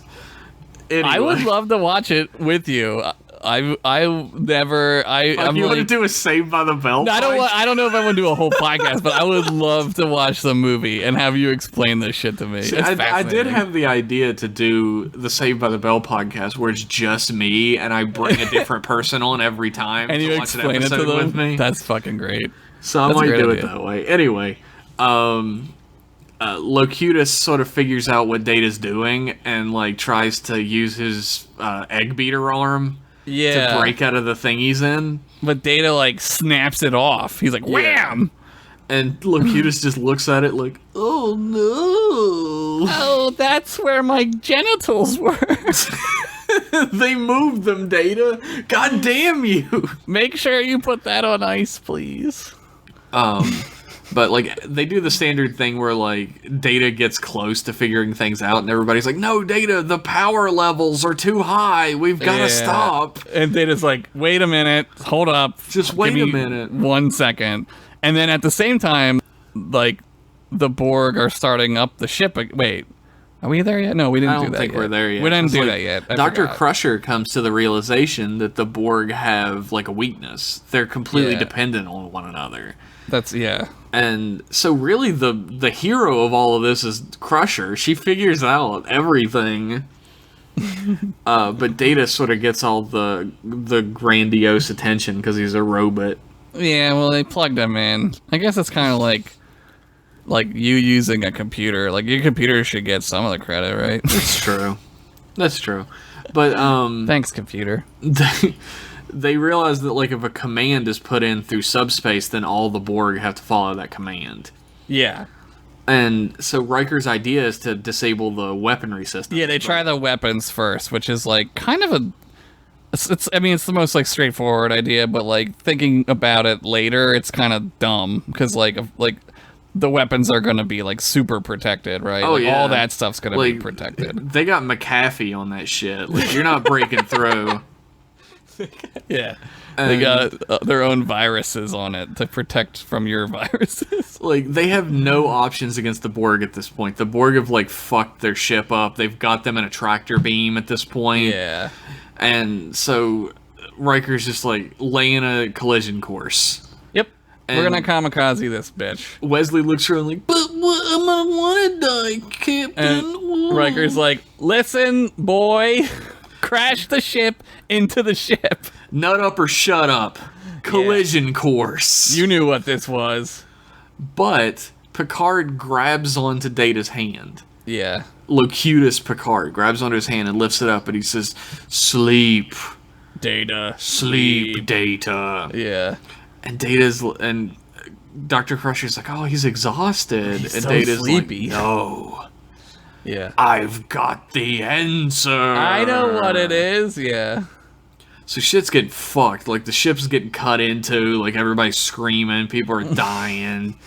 All the toilets are going the opposite direction. And Data, like, Data's accessing the system. He's trying to put in the low priority, like, regeneration cycle sub-command path. Yeah. And the To Borg, make them all like, go to their alcoves and take a little nap. the Borg, like, intensify their attack at this point. They realize what's happening. Like, oh shit, oh shit, oh shit, oh shit. Yeah. But Data fucking, he puts that sleep. He puts sleep in there. He Sleep casts sleep. He casts sleep and he crits. He fucking Natural 20s. Yeah. And the Borg just stop attacking. And Riker's like, Data, what the fuck happened? And he's like, I put him to sleep. I did what you told me to do. Riker, feeling ballsy, I guess, sends an away team Yeah, over to this is check where if they're asleep. Yeah, this is where I'm like, yo, dude, just blow that fucker up, man. Like, get this done. Like, you know how lucky you are? Exactly. Like, I at would have that blown that point, shit to yeah, bits You're immediately. you gotta blow it up, man. You gotta cut your losses and blow that thing up, dude. Shelby's like, the Borg's power net is on a feedback loop, and so it's just gonna Which fucking makes- overload and explode. Makes perfect sense to me. I don't know computers, so it's Sure. perfectly fine for me. Fucking- Why not? Why The hell not? Borg control alt deleted, and now they're gonna Now blow the up. ship's gonna blow up. Yeah. And guess. Data's like, we should examine the Borg ship so that we can learn more about it. And Riker's like, nope, let's go. Yep. Yeah, he knows. He's like, nah, we're gonna blow this thing up. We're not We gonna don't- tempt we don't fate know. on this Yeah. shit. Yeah, we already did that when I sent those idiots over there. So the Enterprise flies away and the Borg ship explodes. And the Memory Alpha says, ending the threat of the Borg. At least for now, ... Yeah. Good thing we get the best Star Trek new movie out of this. That's Like- true. Like, not only do we get a great series finale into the next season, but we get the best Die Hard in space movie that there ever was. Picard's kind of come back to normal at this point. His connection to the Borg has been completely shut down. Yeah. And there's a classic Star Trek corny moment where Troy's like, how do you feel, Captain? And he looks at his robot arm and says, almost human. It's great. It's very Spock-ish, right? Yeah. At He's the like, end. but I just got a headache. Yep. And they're like, And they're "Well, like, don't worry, we have space drugs. we're just gonna drill all this robot shit out of you. It'll be fine. Hope you don't mind wearing weird band-aids that look like the old parts that we took out of you. Yeah, it makes it look like they just left some in. Like, oh, we'll get it out later. I think it's kind of cool. Like, I kind of like it because I guess it's like regrowing his skin, right? Like, Yeah. taking care of the scars or whatever. What would be really cool is if he had to have like a little piece of Borg technology on his head at all Still. times forever. So it's They just a do little that with reminder. they do that with Seven, which is like Yeah. like they learned, right? Like they're like, well, because she was like a Borg for like 18 years, right? But yeah, that's a big difference. He was a And Borg for less than a day. 18 hours, yeah. Like, Yeah. So like he can like be fixed completely, but she's like dependent on stuff still, because her DNA changes Yeah. more. There's a really great moment here too, where like Picard talks about like how Riker had like a brilliantly unorthodox strategy. Yeah. And Riker starts out doing his like normal sort of like smile, but it changes into like, Dad said something nice about me. Yeah, yeah. He's happy that his dad's back. Like, he's really like proud of himself because he made his dad happy. Yeah, this show is great because, like, we get, like, all of the things that the show was, like, meant to be in, like, 2 episodes or, like, 1 long episode. Like, oh, yeah. We get Captain Kirk Riker, which Riker is, like, Kirk, right? Like, he's more like Kirk than Picard is. And you get Picard set up for this, like, really dramatic role that Patrick Stewart was, like, meant to play, right? Like now Patrick Stewart gets to have this like pathos and this like backstory where he's like fucked up forever because he was like violated by these fucking cyborgs. You know what I mean? The next scene plays that off so well. I fucking love this. He's back in his uniform. He's back at his desk. Everything's the same. He's got those like bandage things on his head that are like regrowing the skin and everything. But like Riker's having his little like coy back and forth with Shelby and like. Picard is like doing his normal thing, and he has this little Earl Grey tea. And when everyone leaves the room, he brings the Earl Grey tea up to his face, but like he slowly looks up, and you just see this like he's haunted by what happened. It's like this look come across his face. He just sets his tea down and he sits back, and you just see he's completely lost. He's like broken. Like he's a broken human being. And he stands up and walks to the window, and there's so many scenes in TNG where he walks to that window and looks out, and he's always very contemplative, but he's just like blank as he looks out because he had his humanity almost completely stripped from him, and he's just changed. Also, he like murdered like several tens of thousands of people. Like he like had like he didn't do it, obviously, like it wasn't him, but like he remembers it. He says he remembers everything, right? Like he knows. He looks out at Earth and like he just has this look on his face that he's just gutted. Yeah, it would mess anybody else up completely. Like he would be fucked up for life. Like and like you kind of get that with Seven later. Like they kind of give her like real emotional she's like a child almost because she's like never learned how to be a person. But with Picard, like he's always in control and now he's not, and that's got to be horrifying. And a lot of people talk about how it wasn't followed up as well as it could have been. There are a few episodes where it gets brought up as time goes on, and I mean it gets brought up at the beginning of Deep Space Nine. That's something that First Contact is really good at. Yeah, it starts out with the nightmare. He has the nightmare. He's still haunted. Like that's the thing about Picard is he's not going to be very outward with his. He's not going to tell you. Yeah, like he doesn't tell anybody anything. And like you get the feeling like he's having the nightmares again because Borg are returning. So there's still that like Borg in him. Like he's I love connected. That. He's like infected with like he's got like a virus in him now. Like this episode is like these 2 episodes are a masterpiece. Yeah, they're great. I love it. Then the show gets like fucking amazing. Yeah, the rest of the show stays really fucking good for until many more seasons. Oh yeah, till season 7. Yeah, you see why they took it off the air. Phone it in pretty hard at some of those episodes. Yeah, it gets. Time to shut it down. A little fun fact of the week for you here, right at the end of the episode. Little John Larroquette fun fact of the week. How interesting. The plot of this episode apparently was very difficult for the writer's room to finish. Okay. And Rick Berman admitted straight out that when they finished the first half, they had absolutely no idea what was going to happen in the second episode. Well, they did a great job. Isn't that crazy? I mean, just goes to show you, like, sometimes, like, it's the Star Wars adversity, like, success through adversity, right? Like, like, impossible to make Star Wars, and it's, like, the greatest movie, like, ever made, right? Like, it's, like, such an undertaking that, like, literally almost killed everybody who did it. But, like, it turned out to be amazing.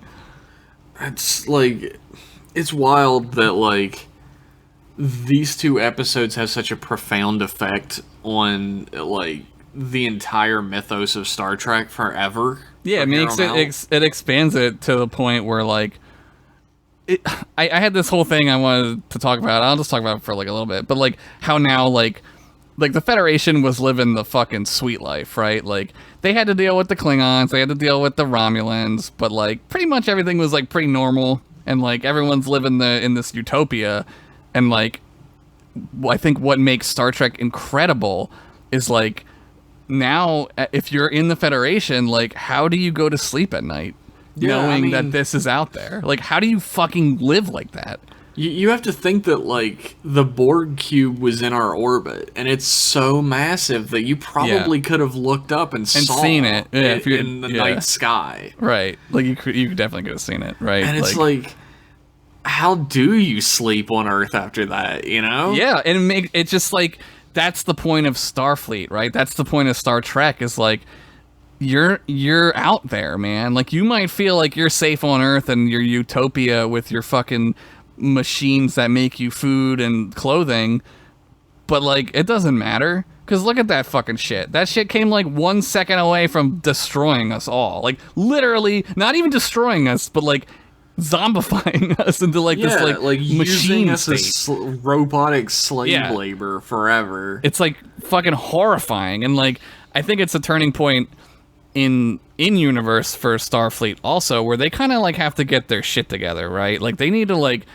get a little more tough. And like I know that that's like not how Starfleet works a lot of the time, but like necessary though. But like now, like what Q I think wanted to show Picard in the episode where they first see the Borg is like humanity's got to nut up a little bit. You know what I mean? Like it's great to like be explorers and scientists, and like that's what Starfleet is and always will be. There but, needs like, to be a defense line.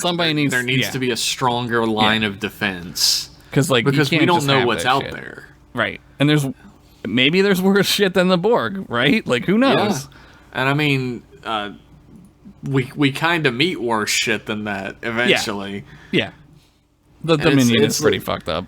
It's like we as the Federation, and I say we because we are in the Federation. Yeah, obviously. We as the Federation had to really come to terms with the fact that in order to protect the utopia we've created, we're gonna have to be harder on how we protect it. Right, it's the Teddy Roosevelt walk softly, carry a big stick mentality, right? Like, you need a bigger stick. Maybe you don't need, like, the biggest stick, but you need a bigger stick.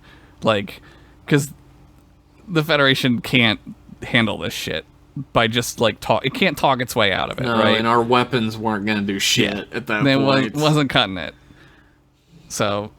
And we get, like, later, like you said, like, with the Dominion, like, the Dominion are kind of like the Borg, except they're human. Like, they're not human, but they're, like, emotional. And that makes them way more dangerous than the Borg. Like, the Borg are fucking deadly as fuck, because they're zombies, and they're just robots. But, like, the Dominion is just, like, brutal. Like, they're just brutal.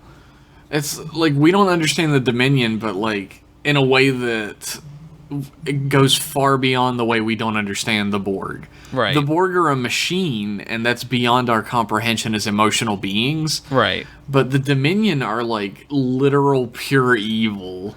Yeah, their goal isn't like to give you a better quality of life by making you a part of them. It's to subjugate or obliterate you. Right.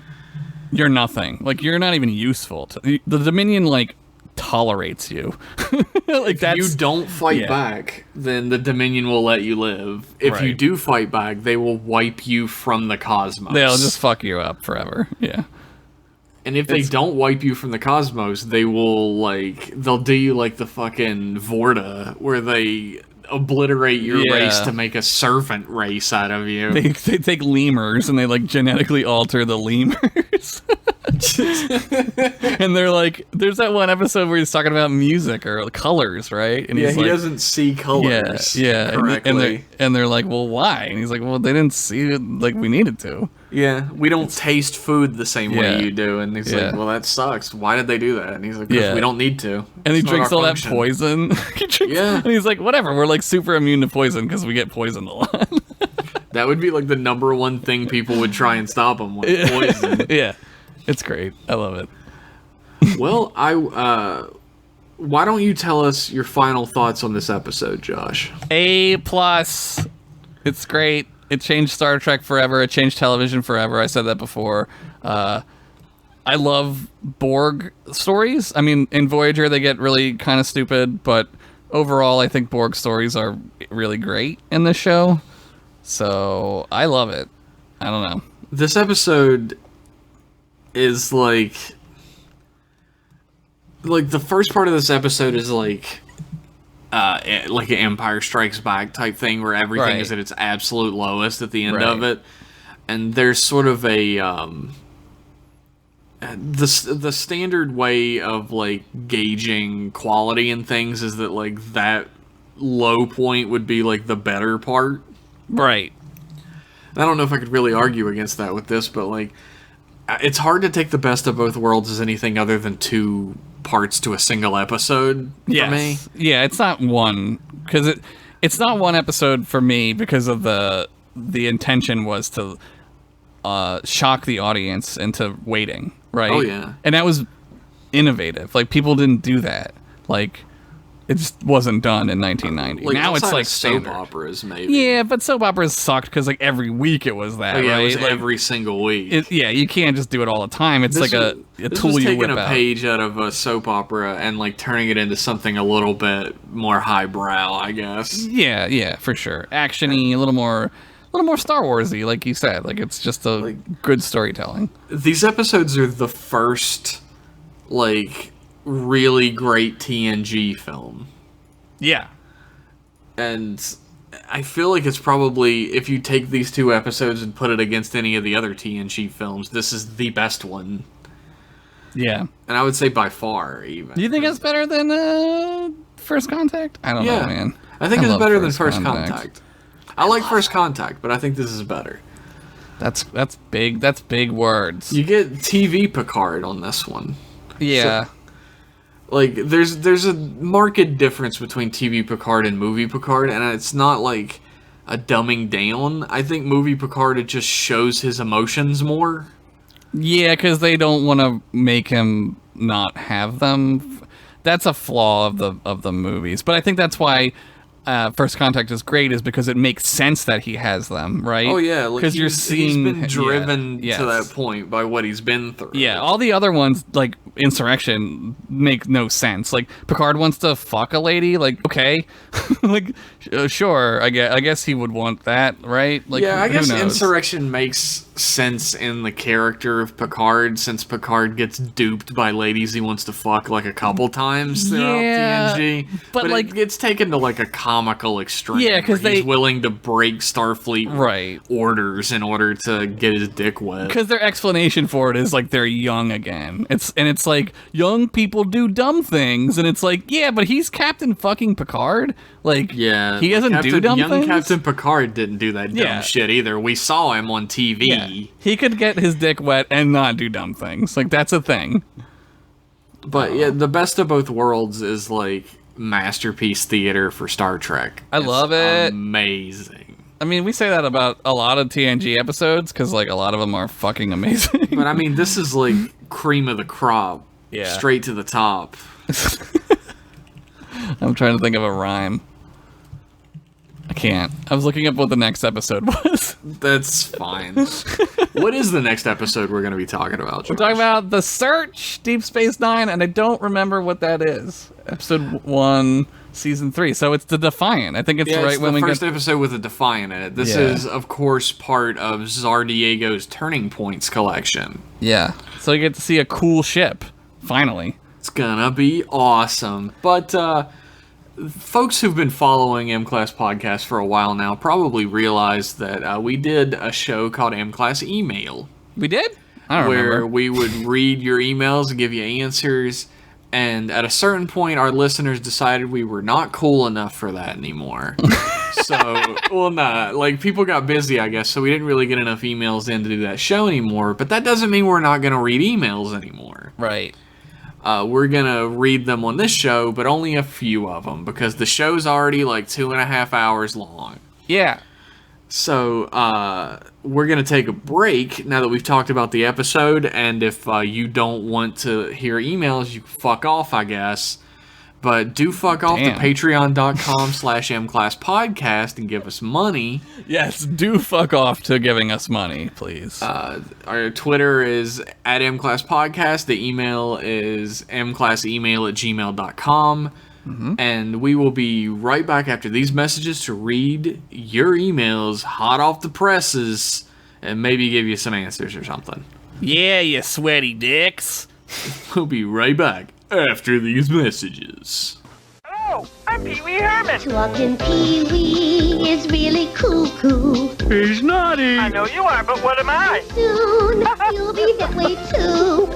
Whatever you may do, it's so much fun when he's with you. Banana sandwich? Arr! You'll go wacko, you'll go crazy with Talking Pee-wee. Talking Pee-wee from Matchbox for you and your kid. Cherry sold separately. What's that? Angela! Welcome back. Hopefully you purchased that good or service, and if you have Yeah. some extra money left over after that, boy, do I have a place you can send it to. Yeah, I hope you fucked right off to patreon.com. You can head on over to patreon.com/mclasspodcast for the month of June 2019. That is our Patreon Pride Pledge Drive. Extravaganza. Drive. Extravaganza. At the end of June, after we've tallied up all of our pledges for the month, Desrath and Tapon of Tapon's radio program are going to match dollar for dollar all pledges over 500 to the Trevor Project. And we're going to get paid in hot dogs. Hell yeah! What's the Trevor Project, I hear you ask? There you Wow, go. where the fuck were you at the beginning of this podcast? I already explained it. Come on. The Trevor Project is a non-profit organization committed to preventing suicide in LGBTQ+ youth.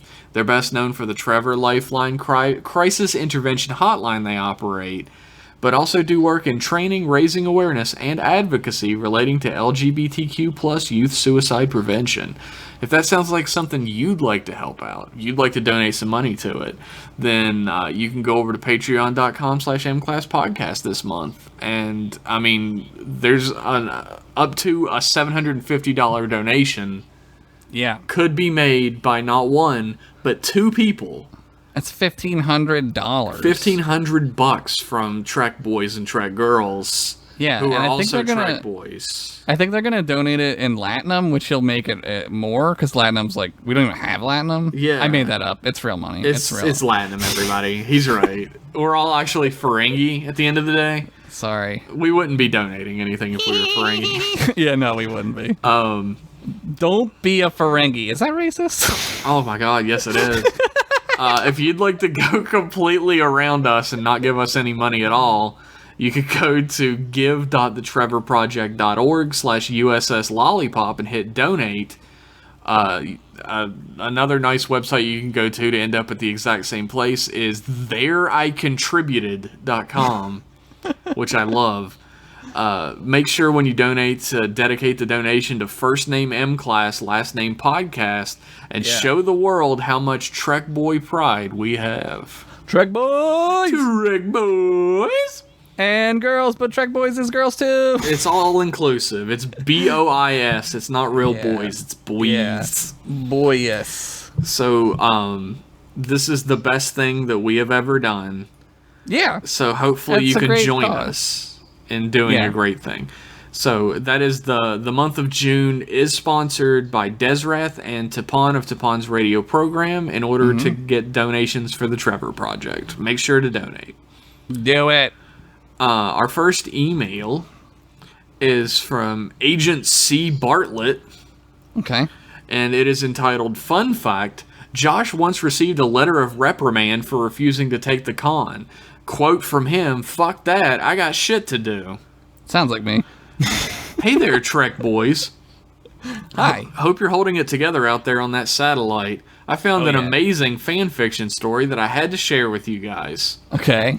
In the year 1,012,260, Wow. the crew of the Mega Federation starship USS Uber Enterprise, Wow, they got the Uber already? that's NCC 1701-Infinity, Damn. under joint command of James T. Kirk and Jean-Luc Picard. They're still alive? They're fucking time travelers or something. After nearly 1 million years of exploring most of the universe, Is this for real? at long last they encounter the Milky Way galaxy in the Boots Void, millions of light years from where it should exist in this time. Okay. Most of the crew is happy at this, but Data, who's not left his quarters in 5,000 years, has become something of a crazy hermit. Does he have a data beard, like a white beard? He just put it on himself like the Yeah. beard in that one episode. Yeah, it's just fake as hell. It gets worse from there. But you know what the best part is? This was printed in a real book. This Amazing. is our 1,000,000-year mission, which was published in 2003. Oh, the year of the best fan fiction. 2003 is like the 1985 of movies. Like so many good movies came out in 85. All the good fan 2003. fiction came out in 2003. So many good ones. If this can get printed, I think Rich Masters should be just fine. Yeah, right. Dictated but not read, Agent C. Bartlett, Starfleet Intelligence on board the USS Bonaventure. Man, you have to be in Starfleet Intelligence to find that thing. Our 1,000,000-year mission. Let's all take a trip to Google together. Like, what? Why, though? Like, what kind of... like, people aren't even gonna be fucking human beings in 1,000,000 years. Like, if any of us even fucking survive, right? Like, Oh my god, this is real. yeah. By Dean Wesley Smith. Star Trek Strange New Worlds, Volume 7. No, Volume 6. Oh my god. And the first story is called Our 1,000,000-Year Mission. Why? Why? Thank you to Memory Beta for fucking exposing me to that. Thanks, Memory Beta. Thank you to Agent C. Bartlett for dragging us down into that hole with you. I can't believe that the NCC 1701 Infinity is a real It's a number, real dude. ship. Like, what would those numbers and letters even mean? Nothing. They would mean nothing. They mean in 1,000,000 years. nothing. They would be like us putting, like, I don't even fucking know, like hieroglyphics on a boat. Like, that's not even an much. appropriate fucking analogy because letters like and numbers. Cave paintings. Yeah, it would be exactly. It would be like nonsense, like scribbles. Our next email is from Poppy, Poppy. and it is entitled "Ro Laren is a boss ass bitch." Hell yeah, I love Ro Laren. Ro Laren's great. Which everybody already knows. I just couldn't think of a subject line. That works. Sub Trek boys. I wanted to share this important fact with you. Okay. Many years ago, I shared an apartment with one of my friends, and out of the blue one day, she declared that all houseflies are named Daryl and all stink bugs are named Wesley. Wow. At the time, I was thinking of it in the context of Trek, but now whenever I see a Wesley crawling around, or find a dead Wesley corpse, or smell Yeah. the funk of a Wesley, the accidentally apropos novelty of it makes me smile on the inside, where feelings live. That's what I'm told anyway. That's all. Happy June and Pride Month. The promotion fundraiser has been killing it, and that's very Starfleet with a big old heart. Yeah, thank you, Poppy. Your pal, Ensign Poppy of the USS Take My Horse to the Old Town Road. P.S. Which way is sickbay? I need to get these aforementioned feelings extracted. They're causing trouble. Poppy knows. Let's all be Vulcans together. Yeah, Poppy knows. We're just Dude. getting some fun emails this time. Yeah, this is great. Well, I was gonna say something about something. I don't remember what. Wesley's? anymore. Wesley's. Stink bugs? Yeah, that's actually how Will Wheaton smells, like a stink bug. Like that's his like natural smell. You know, I don't doubt that somehow. He looks like he smells. He does look like he smells, right? Like I thought it was just me, but I Like, feel some people look like they might not smell good, and he's Yeah. one of them. I think I'm one of those people who looks like they don't, but I always do. I always get complimented on my smell. I'm glad you smell good, Josh. I make sure that I do. I take smell good, lots too. I of always- preparations. I always have people go, "What are you wearing?" Yeah, that happens. And I'm like, "Deodorant." The key is subtlety with it. Like some people go like over the top with the spray. It's okay to use spray, but you gotta just a little bit of spray goes a long way, dude. I use the stick deodorant. Like they have these. Here's a pro tip for you stinkies out there. Yeah. My boys over there at Old Spice, Yeah, I use that too. Have this new line that started like last year of like adventurers. Oh yeah, I saw those in the store. Get Nomad. That Nomad? shit smells like I'm writing this down. the greatest smell. I love it. I use Swagger a bunch. That's not bad. That Swagger's one's pretty alright. good. For a while there, I used the tropical one. I forget the name of it. It's like Fiji. Fiji. Because Yeah, I used that Fiji one. too. Fiji's alright, but it's like a summertime one. Like I use Nomad a lot now, and I'm they gonna write also down Nomad. like a while back I did a post on M Class. Like Crystal, my wife, had assigned these scents to Starfleet captains, Yeah. and there was only one left over, so she gave it to Cisco. It was called Kraken, I think. And it's probably the best smell out of all of them, but I chose Nomad because it was the one I liked the best. All right, well, I'm going to trust you, but I'm going to write down Nomad, Old Spice, and I'm going to write down Kraken. I think it's Kraken. I want to wear some Kraken, dude. They all smell pretty damn good. I'm not going to lie to you. So if you're stinky and you want to, like, Nomad is the Captain Kirk scent. Oh, okay. So if you want to smell like a real nice smelling Captain Kirk, you grab yourself some Nomad and you put that shit on. All right, I'm going to do that next time I go shopping. So our next email. Thanks everybody. This has been an Old Spice sponsored podcast. Yeah, thanks. You're welcome, Old Spice. Send us money If now, Old or Spice free deodorant. wants to sponsor us, fucking bring it on. I will get paid in free deodorant because deodorant is expensive as fuck. Hell yeah. Dude. It's like $6. Our next email is from Jack Carpenter, Oh, I know Jack. Musclehead Carpenter, who says, "Sup, bros? It's me. How are you doing?" Pauses for a response. You will hear it now, but you're not going to hear it. I mean, not right now, but now, as in where your now is. Wherever your now is, now you're hearing it. But not now. Sounds now. good, guys. I totally agree. Anyways, I don't have too much for you this week other than a small observation. It Oh, feels God, like what are you, Isaac fucking Newton all of a sudden? I think you should stick to the football. Pick the football, you jock. It feels like the characters in Star Trek have like 20 surgeries each throughout the course of their respective series. Oh, yeah. Picard gets Borged, then unborged. Kira gets turned into a Cardassian and then back to a Bajoran. Yeah. Cisco and all of them turn into Klingons, so on and so forth. Don't get me wrong, I totally get it. Medical technology is super advanced, and it makes sense why these characters would be forced to or need to change their appearance with surgery. It just always makes me a bit uncomfortable whenever they do it. It's probably because it's hard for me to get past the magnitude and dangers of surgery in the real world. Yeah, but I think... Oh, sorry to cut you off, Jack. Whatever. Jack, whatever. Carpenter. or whatever is what I know. But I think for me, like, because I hate doctors, like, I'm afraid of doctors. For me, it's great because it shows me a future where, like, people aren't afraid of doctors and, like, where medical procedures are, like, painless and wonderful. Like, that's how I always viewed it. Like, I was never weirded out by it. About that, Yeah, like, that's how I felt. Medical stuff in the future of Star Trek always makes me feel really, like, good. Good, to see, yeah, right. Because it comforts that, like, thing in the back of my head that's like, medicine only works however percentage of the time. Like, surgery only turns out good on the only percent of the time. But in the future, it's so perfect that you can get, like, cosmetic surgery to infiltrate an enemy, even. Yeah. And just get it taken right back to the way it was before afterwards. I'm gonna do two Enterprise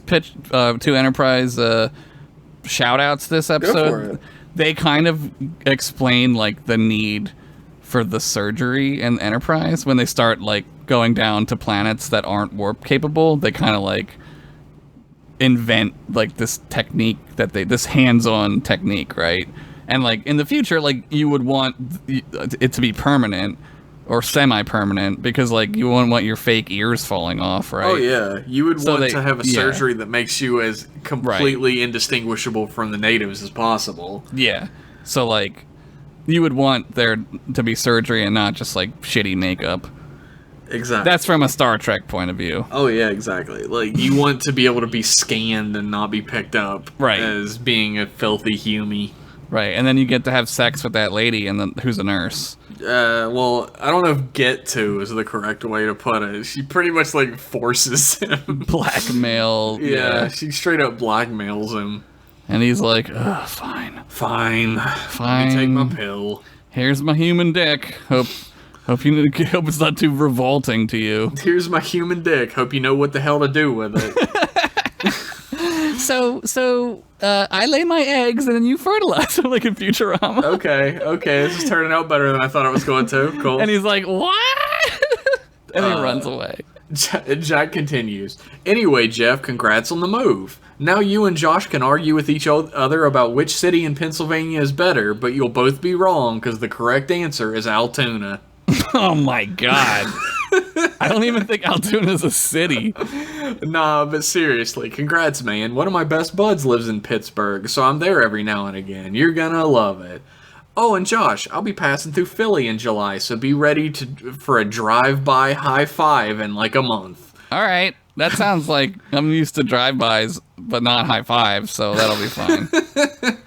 Thanks again as always, fellas. Commander Jack Carpenter, the USS Virginia. The answer is Philadelphia. I've never been to Philadelphia, so I have no frame of reference. Oh, it's only where democracy started in America, Jeff. You still got it there? Yeah. We don't we're a sanctuary city, so yes. Well, does your bell got a crack in it? Yeah, it's what makes it cool, fucked though. up. Nah, man, that's what makes it valuable. It's super priceless because it's fucking cracked in it. You guys fucked your bell up. What a bunch of idiots. Ever hear of the thing called the Declaration of Awesomeness? Nah. Drafted here. Never heard of that one. You know the movie National Treasure? Shot here. Is Ben Franklin from there? He's from Boston, but he died and lived here, so we got him. As long as he died there, it's fine. That's where he did all his fucking. He fucked. He did all here. of his fucking in France. Yeah, he fucked a lot everywhere. That dude just fucked. That dude had to get his rocks off before he invented electricity and shit. Well, he didn't invent porn, so he had to figure out a way. And I guess it was like just be smart and charming, like the old times. Yeah, I don't know anything about that shit. Yeah, me neither. I haven't spent a lot of time in Pittsburgh itself yet either, so I don't know. I hear it's great, honestly. I mean, I hear it's like very. All the time cool. I've spent in it has been really fucking good. So yeah, I live like in a suburb that's like not even 10 minutes away. So that's the good thing about Pittsburgh is like you can do that. Like you can live in a suburb that's 10 minutes away. You can't live in a suburb that's 10 minutes away from Philly. There is like a line, like there's like kind of a line and like. That's where the suburbs start, but like, there's like a fucking 800,000 people live in my county. Like, it's crazy. Well, how many statues of Rocky does Pittsburgh have? 0. Yeah, exactly. How can I compete? Yeah, I don't know. You guys got to get a statue of like, I don't know, Jack Reacher. He's in Pittsburgh. Oh man, right? a hero. Jack Reacher. Jack Reacher. Pittsburgh, I guess. Our last email of the evening, since this show is going really long, is a really long one. It's from Rich Masters. This fucking guy. I thought we were never going to hear from him ever again. Oh, no. Because we were done with emails. I'm just kidding, Rich. Nah, he's back. It's entitled Richie on the Edge of Forever. That's actually pretty good. He says, Trek boys to men and back to boys again because screw responsibilities, right? That's right. Full disclosure, it's Wednesday night here in sunny old England, like, late. I'm sitting in bed at 11 p.m. after a full day of work and looking after a kid, and I haven't even started my episode. Damn. My wife is literally laying next to me, giving me that look that says she supports me as a writer, but she thinks I'm going to be up all night writing, and she's going to have to wear that eye mask that she has to wear every Wednesday night when I realize it's episode writing time, and the laptop light might disturb her. You British people are so goofy. This is a completely unrelatable situation for Americans. We don't know anything about this. What is that? That's crazy. Laptops? What is that? A light bulb? Maybe tonight is the night that I miss a week. Then I do the sensible thing and get some sleep and don't torture myself trying to write a 3-act plot for a television show that ended 25 years ago. That's writing. So here we go. Star Trek TNG episode 8, season 8, episode 20? Fuck. I'll make sure I get organized for next episode. 820. Anyway, That's like double 420. Fuck yeah. Oh shit, that's not double 420. It is. In months, it is.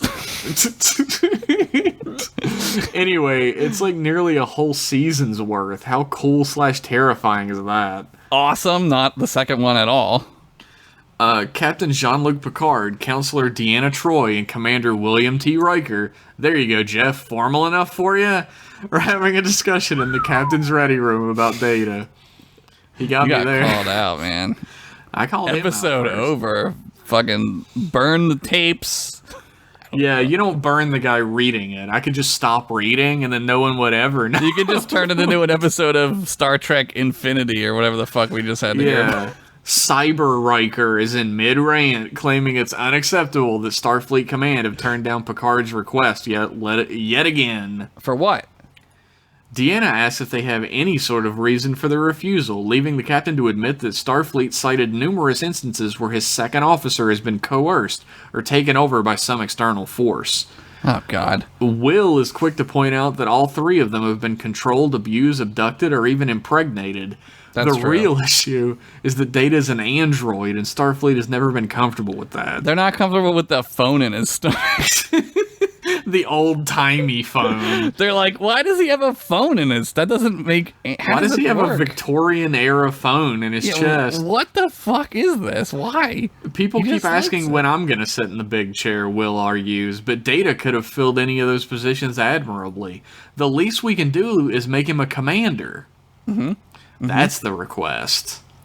Yeah. You went back to calling him Will pretty fucking quick, Rich. That's all I'm saying. He threw you a bone, Jeff, and then he took it right back. Because you knew you were going to sass him, which you did. I sassed him. He's right. Picard admits he's going to challenge their decision, but given that Nechayev is still the sector admiral... Well, that's a conversation for another time. We all Fucking know about Bichayev. Bitchayev is such a fucking thorn in my side.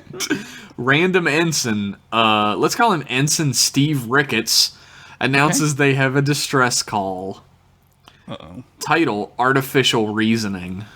Great name. Ensign Steve Ricketts reports What he's really calling him, or are you calling him that? He's calling him Okay, Steve Ricketts.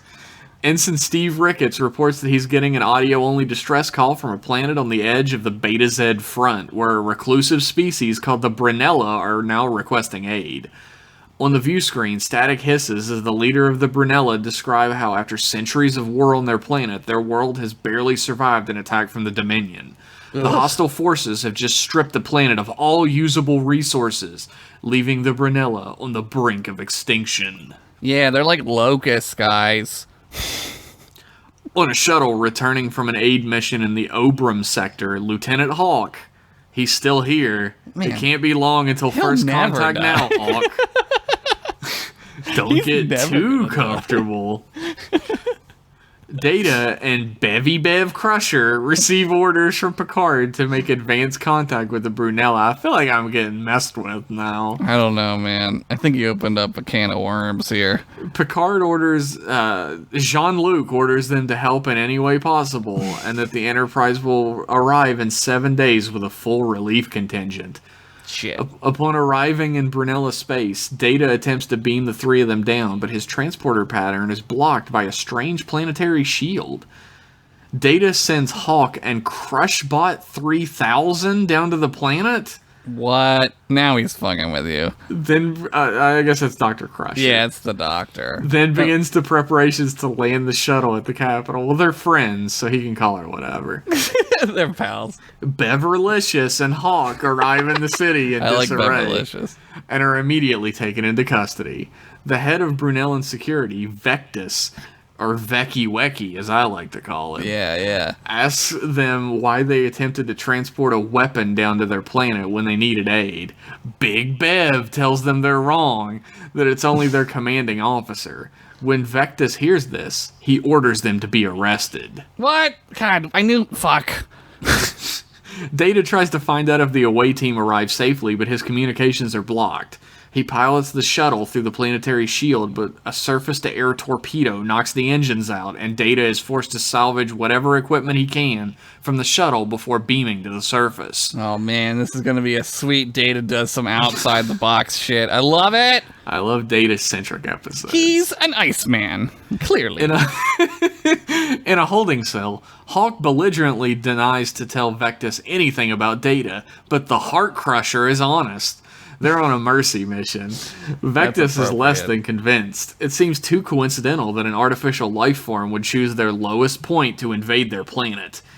He tells Bev that Brunella was once a technological marvel, far more advanced than the Federation. Of course it was. Until it embraced artificial life into its populace. The life forms demanded too much too quickly, and war became inevitable. After 2 centuries of fighting, and over 4 million lives lost, they had peace. 4 million? That's not a lot. And that, dude, fucking 100 million people died in World War II. So many fucking people died. Maybe they only have like 5 million people on the planet. Well, maybe they should have had more and they could have defeated the fucking robots. Maybe they could have fought back the Dominion. Maybe you gotta stop pulling out Brunellas and just start fucking making some babies. And now, after the Dominion attack, another warmonger comes to start a fight. B. Crush asks how many artificial lives were lost, and she's given an answer. 4 billion. Damn, that's more than I said. Vectis leaves her in a holding cell. Yeah. Data sneaks through the capital city, dodging patrols and doing a far better job at stealth than he ever managed in 7 years of TNG. Wait. I know what's going on. Oh, yeah? The artificial life forms are in charge now. Oh. And the people, and that's why they arrested the, yeah. Oh. I'm guessing, that's my guess. He's able to locate the building where Just a Little Crush and Hawk are, a temporary holding facility with minimal available for security. For now, he draws his phaser and moves on. Hawk and Beverly, I think I've made my point now, Jeff, damn, are about to be...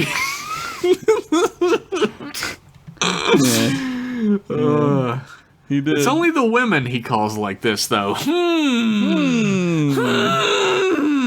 England. Turns out England might have backwards ideas about women. Yeah, Theresa May. Fuck you. Hawk and Beverly are about to be moved to a maximum security facility when Data beats the security detail down. Damn. On their way to freedom, Data is hit with a gas projectile which seems to do nothing. They leave and disappear into the capital to hide. What? A day later, the away team are dodging patrols and doing the stealth thing when they're contacted via Data's positronic net. Data confirms the message is meeting coordinates, and Beverly warns him it could be a trap. Yeah. But Data asks, what choice do they have? Yeah, As the team starts moving, Data gets dizzy, and Crusher notices his semi-organic bioplast skin is starting to blemish. What? Data says he doesn't feel well, but they must press on. What? How does he know? How does he know? They set a trap for their mysterious messenger, a woman named Taurus, who is ambushed by Hawk and Crusher as she comes to meet Data. Taurus tells them she's a scientist, the very same scientist that came up with the bioweapon that destroyed the artificial life on Brunella. And once she scans Data, she confirms he's been infected with the same disease they all succumbed to. How does that work? It's bioorganic, technologic, harder, better, faster, stronger. Once back at Taurus's lab, Beverly asks how it is she knew about them, and Taurus admits she also designed the planetary shield so that artificial life forms could be deterred away and not suffer the same fate. Damn. Taurus designed the disease as a deterrent to stop the artificials from attacking, but her own government decided to use it as a weapon. Hawk is horrified, saying she must have known it would be used, but Taurus admits nothing like this had ever happened on her planet. Yeah, nothing like that's ever happened on Earth either. Not at all. Never once. She believed her people to be enlightened. She didn't mean to cause so many deaths. Beverly and Taurus work tirelessly to synthesize some of the cure, even though one is never intended to be needed. As they work, Hawk notices his skin is blotchy and confesses he's been feeling feverish. Uh-oh. A scan confirms that the virus has mutated due to Data's bioorganic parts and has now crossed the transmission barrier to humanoids. That was really, really fast. A racist term, if I ever heard one. Beverly and Taurus also have it, but the disease seemed to act faster in Brunellans. Damn, dude. Vectis tracks the away team to Taurus's building and tries to attack them, but stops upon learning the disease is spreading. He tries to shoot Data, but Taurus steps in front and takes the energy blast, killing her. Damn! As Vectis rushes to save the national heroes, he realizes he now, too, has been infected. You idiot. Bitterly, he orders his team to leave, and the 3 crewmates to die slowly. Wow. Though incredibly ill, Data works with Taurus's notes to find a cure for the disease as Beverly and Hawk lie comatose. He finds the cure, because he's Data, and administers it to his teammates, then contacts Vectis to negotiate the release of the cure so it can be used to save the Brunellans. Vectis scoffs, explaining that the government wouldn't trust Data not to hide a weapon as the cure. When Data assures him it isn't and sends proof across, Vectis tells him he refuses to let anyone have the information. Oh, Vectis. He'd rather see his people die than admit the existence of a benevolent artificial. Wow, guys, you're never gonna make it. Literally, this is it, because your species is gonna die. The Enterprise arrives 4 days later. Though the away team are fine, the loss of life to the Brunella has been catastrophic, and the disease is spreading like wildfire amongst the populace. Thousands are dead or dying, refusing to take help from an artificial life form. You guys, Back on the think of it ship. as a refrigerator. You're getting water out of a refrigerator. It's the same shit. It's the same fucking thing. Back on the ship, Data feeds Spot, watching her eating as he sits on the couch and smiles. Beverly comes to see him and inquires as to how he is. He admits he's been quite disturbed by their recent experience. Dr. Crusher tells him if he's ever felt that any of the crew has mistreated him and he has ever treated him any differently because he's an android, she would be genuinely sad about it. Data ponders for a second, then admits over his years on the Enterprise he has encountered over 4,000 instances that could be considered discriminatory. Whoops. Beverly That's what is you get for being discriminatory to a computer. They're gonna Beverly- remember it. he fucking marked that down every time. There's like a little like bing like in the corner. Beverly is truly shocked, but puts down a box down on his desk. She explains that Jean-Luc had used his authority to issue him a field commission to commander. Whoa. Data opens the box to find a pip, but after a second closes it and hands it back to Beverly, saying, "If this is the only way I'm able to obtain my promotion, then evidently I have more great. work to do." That's great. That was better than what I said. Beverly squeezes his shoulder sadly, then leaves. I love you, Rich Masters. So, you guys hear about this great new show about Tapon? What's it called? Tapon's Theater on Subspace, you say. Yeah. Listen to it, you say. Excellent, you say.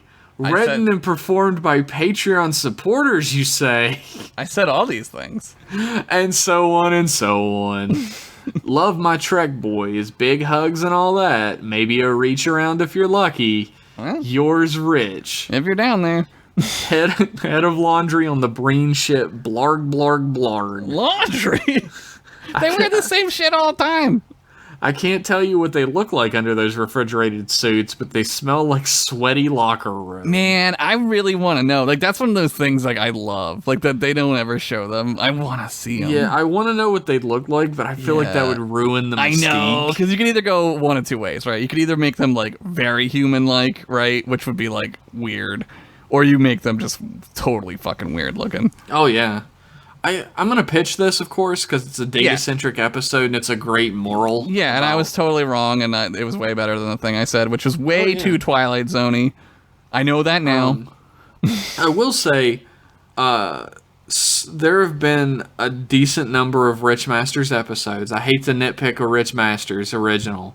Yeah. But there have been a number of Rich Masters episodes where a benevolent new character is introduced who then sacrifices their life to save one of the main characters. It's very Star Trek, though. I know what you're saying, and I think It's true. that It is very Star Trek. there's always that hope, like, that this society could survive because of those people. It's the line that I always talk about where it's like, they say, like, well, how did Earth change? And it's like, well, a few brave people decided to change it, right? And that's exactly what they're doing.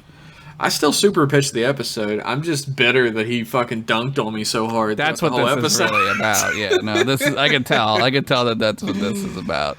We're like bitch masters. Do they have that word in England? I don't know. Yeah. I was there, but I only drove in a taxi, and I stole the cigarettes from the taxi. Rich, can you tell me if this is? Can you tell me if this is normal? Do taxis just have like cigarettes in them for people to take one? Because I took all of them. Is he gonna answer us, or do I have to wait? You have to wait for one. For two, I thought you stopped smoking like a long time I ago. did, but I was in England and there was free cigarettes. I just took them. I'm disappointed in you, Josh. Yeah, whatever. Fucking free cigarettes. Jeff, free cocaine. Free cigarettes. I can't argue with that. I got nothing in the gun for that. Yeah. Huh? Rich, thanks for that email. Thanks for writing in all these fucking amazing stories. Yeah, that was great. No thanks for dunking on me the whole time. That didn't affect me yourself. one way or the other, so I'm indifferent. You should be ashamed of yourself. I'm just gonna sit back and smile. I'm gonna for sure cry tonight when I try to go to sleep, so thank you for that. Your wife's gonna have to put her eye mask on. She doesn't want to see my tears, so she puts her eye mask on. Jeff got dunked on doing the show again, and she lowers the eye mask. Ugh. God. You don't understand! Crystal! You don't understand what he said to me. And she leans over and turns the light off. It's all dark in the room. He called her Babby Wabby. In your separate beds. Like 1957. We do have like one bed, but it's made up of two parts that are put together on the bottom, so it's easier to move with. Oh, Fucking okay. super smart. Do that, everybody. By the way, I don't know. I don't know. What don't you know? I don't know how. I can't picture what you're saying. It's like, you know, like the solid part that goes underneath the box springs, Yeah, like yeah, the actual the frame bed or part. whatever. Yeah. Yeah, that's two parts that slide together. Oh, yeah, no, then okay, you put yeah, the yeah, box yeah. frame I've and the done mattress that. stuff on top of Yeah, it. I've done that.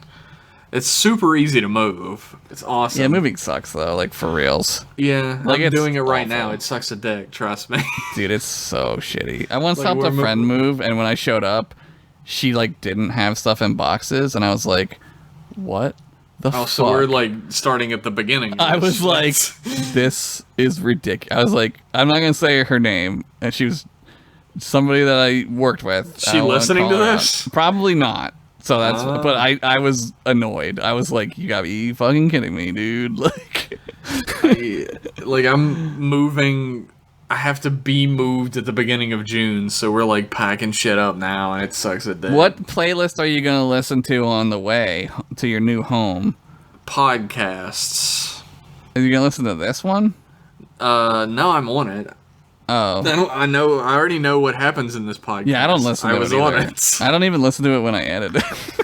I don't listen to any of the stuff I edit either. Like fucking, I don't listen to my guest spots on other podcasts. I don't either. Like, even if I listen to every episode of the podcast and then I guest on it, I just skip that one and listen to the one To the afterwards. next one. Yeah, I don't want to hear myself, man. I fucking hear myself all day. I don't want to hear myself. I feel like it's not narcissistic to listen to No. like podcasts that you're on. It's like, it's more like you're judging yourself the whole time. It's the opposite, where you're just like, ugh, what am I talking about? Why? Why am I saying this? Like right now, why am I even talking right now? It's fucking stupid. What am I even saying? It's pointless. Speaking of pointless,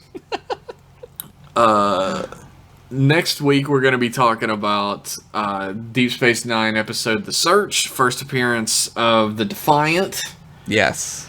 And if you would like to have an email read on that episode, you can send us a nice email over to mclassemail@gmail.com, all singular. Yep. Or you can follow us on Twitter and see all of our fun tweets and retweets at mclasspodcast. Do it. It's fun. And again, definitely head over to the Patreon at patreon.com/mclasspodcast and pledge for our Patreon Pride Pledge Drive. There you go. Remembering words is difficult. Nailed it the first time. ThereIContributed.com. Great place to just donate money directly to the Trevor Project. If you hate us, or if you just don't have enough money to give us money, if you're an asshole, I guess. I don't know. Yeah. Whatever reasons you might have is 100% cool. Definitely donate in one way or another because it's a great cause. And you know what? We will see you in however much time with more M-Class goodness. There you go. Time is on my side. Bye, everybody. Yes, it is.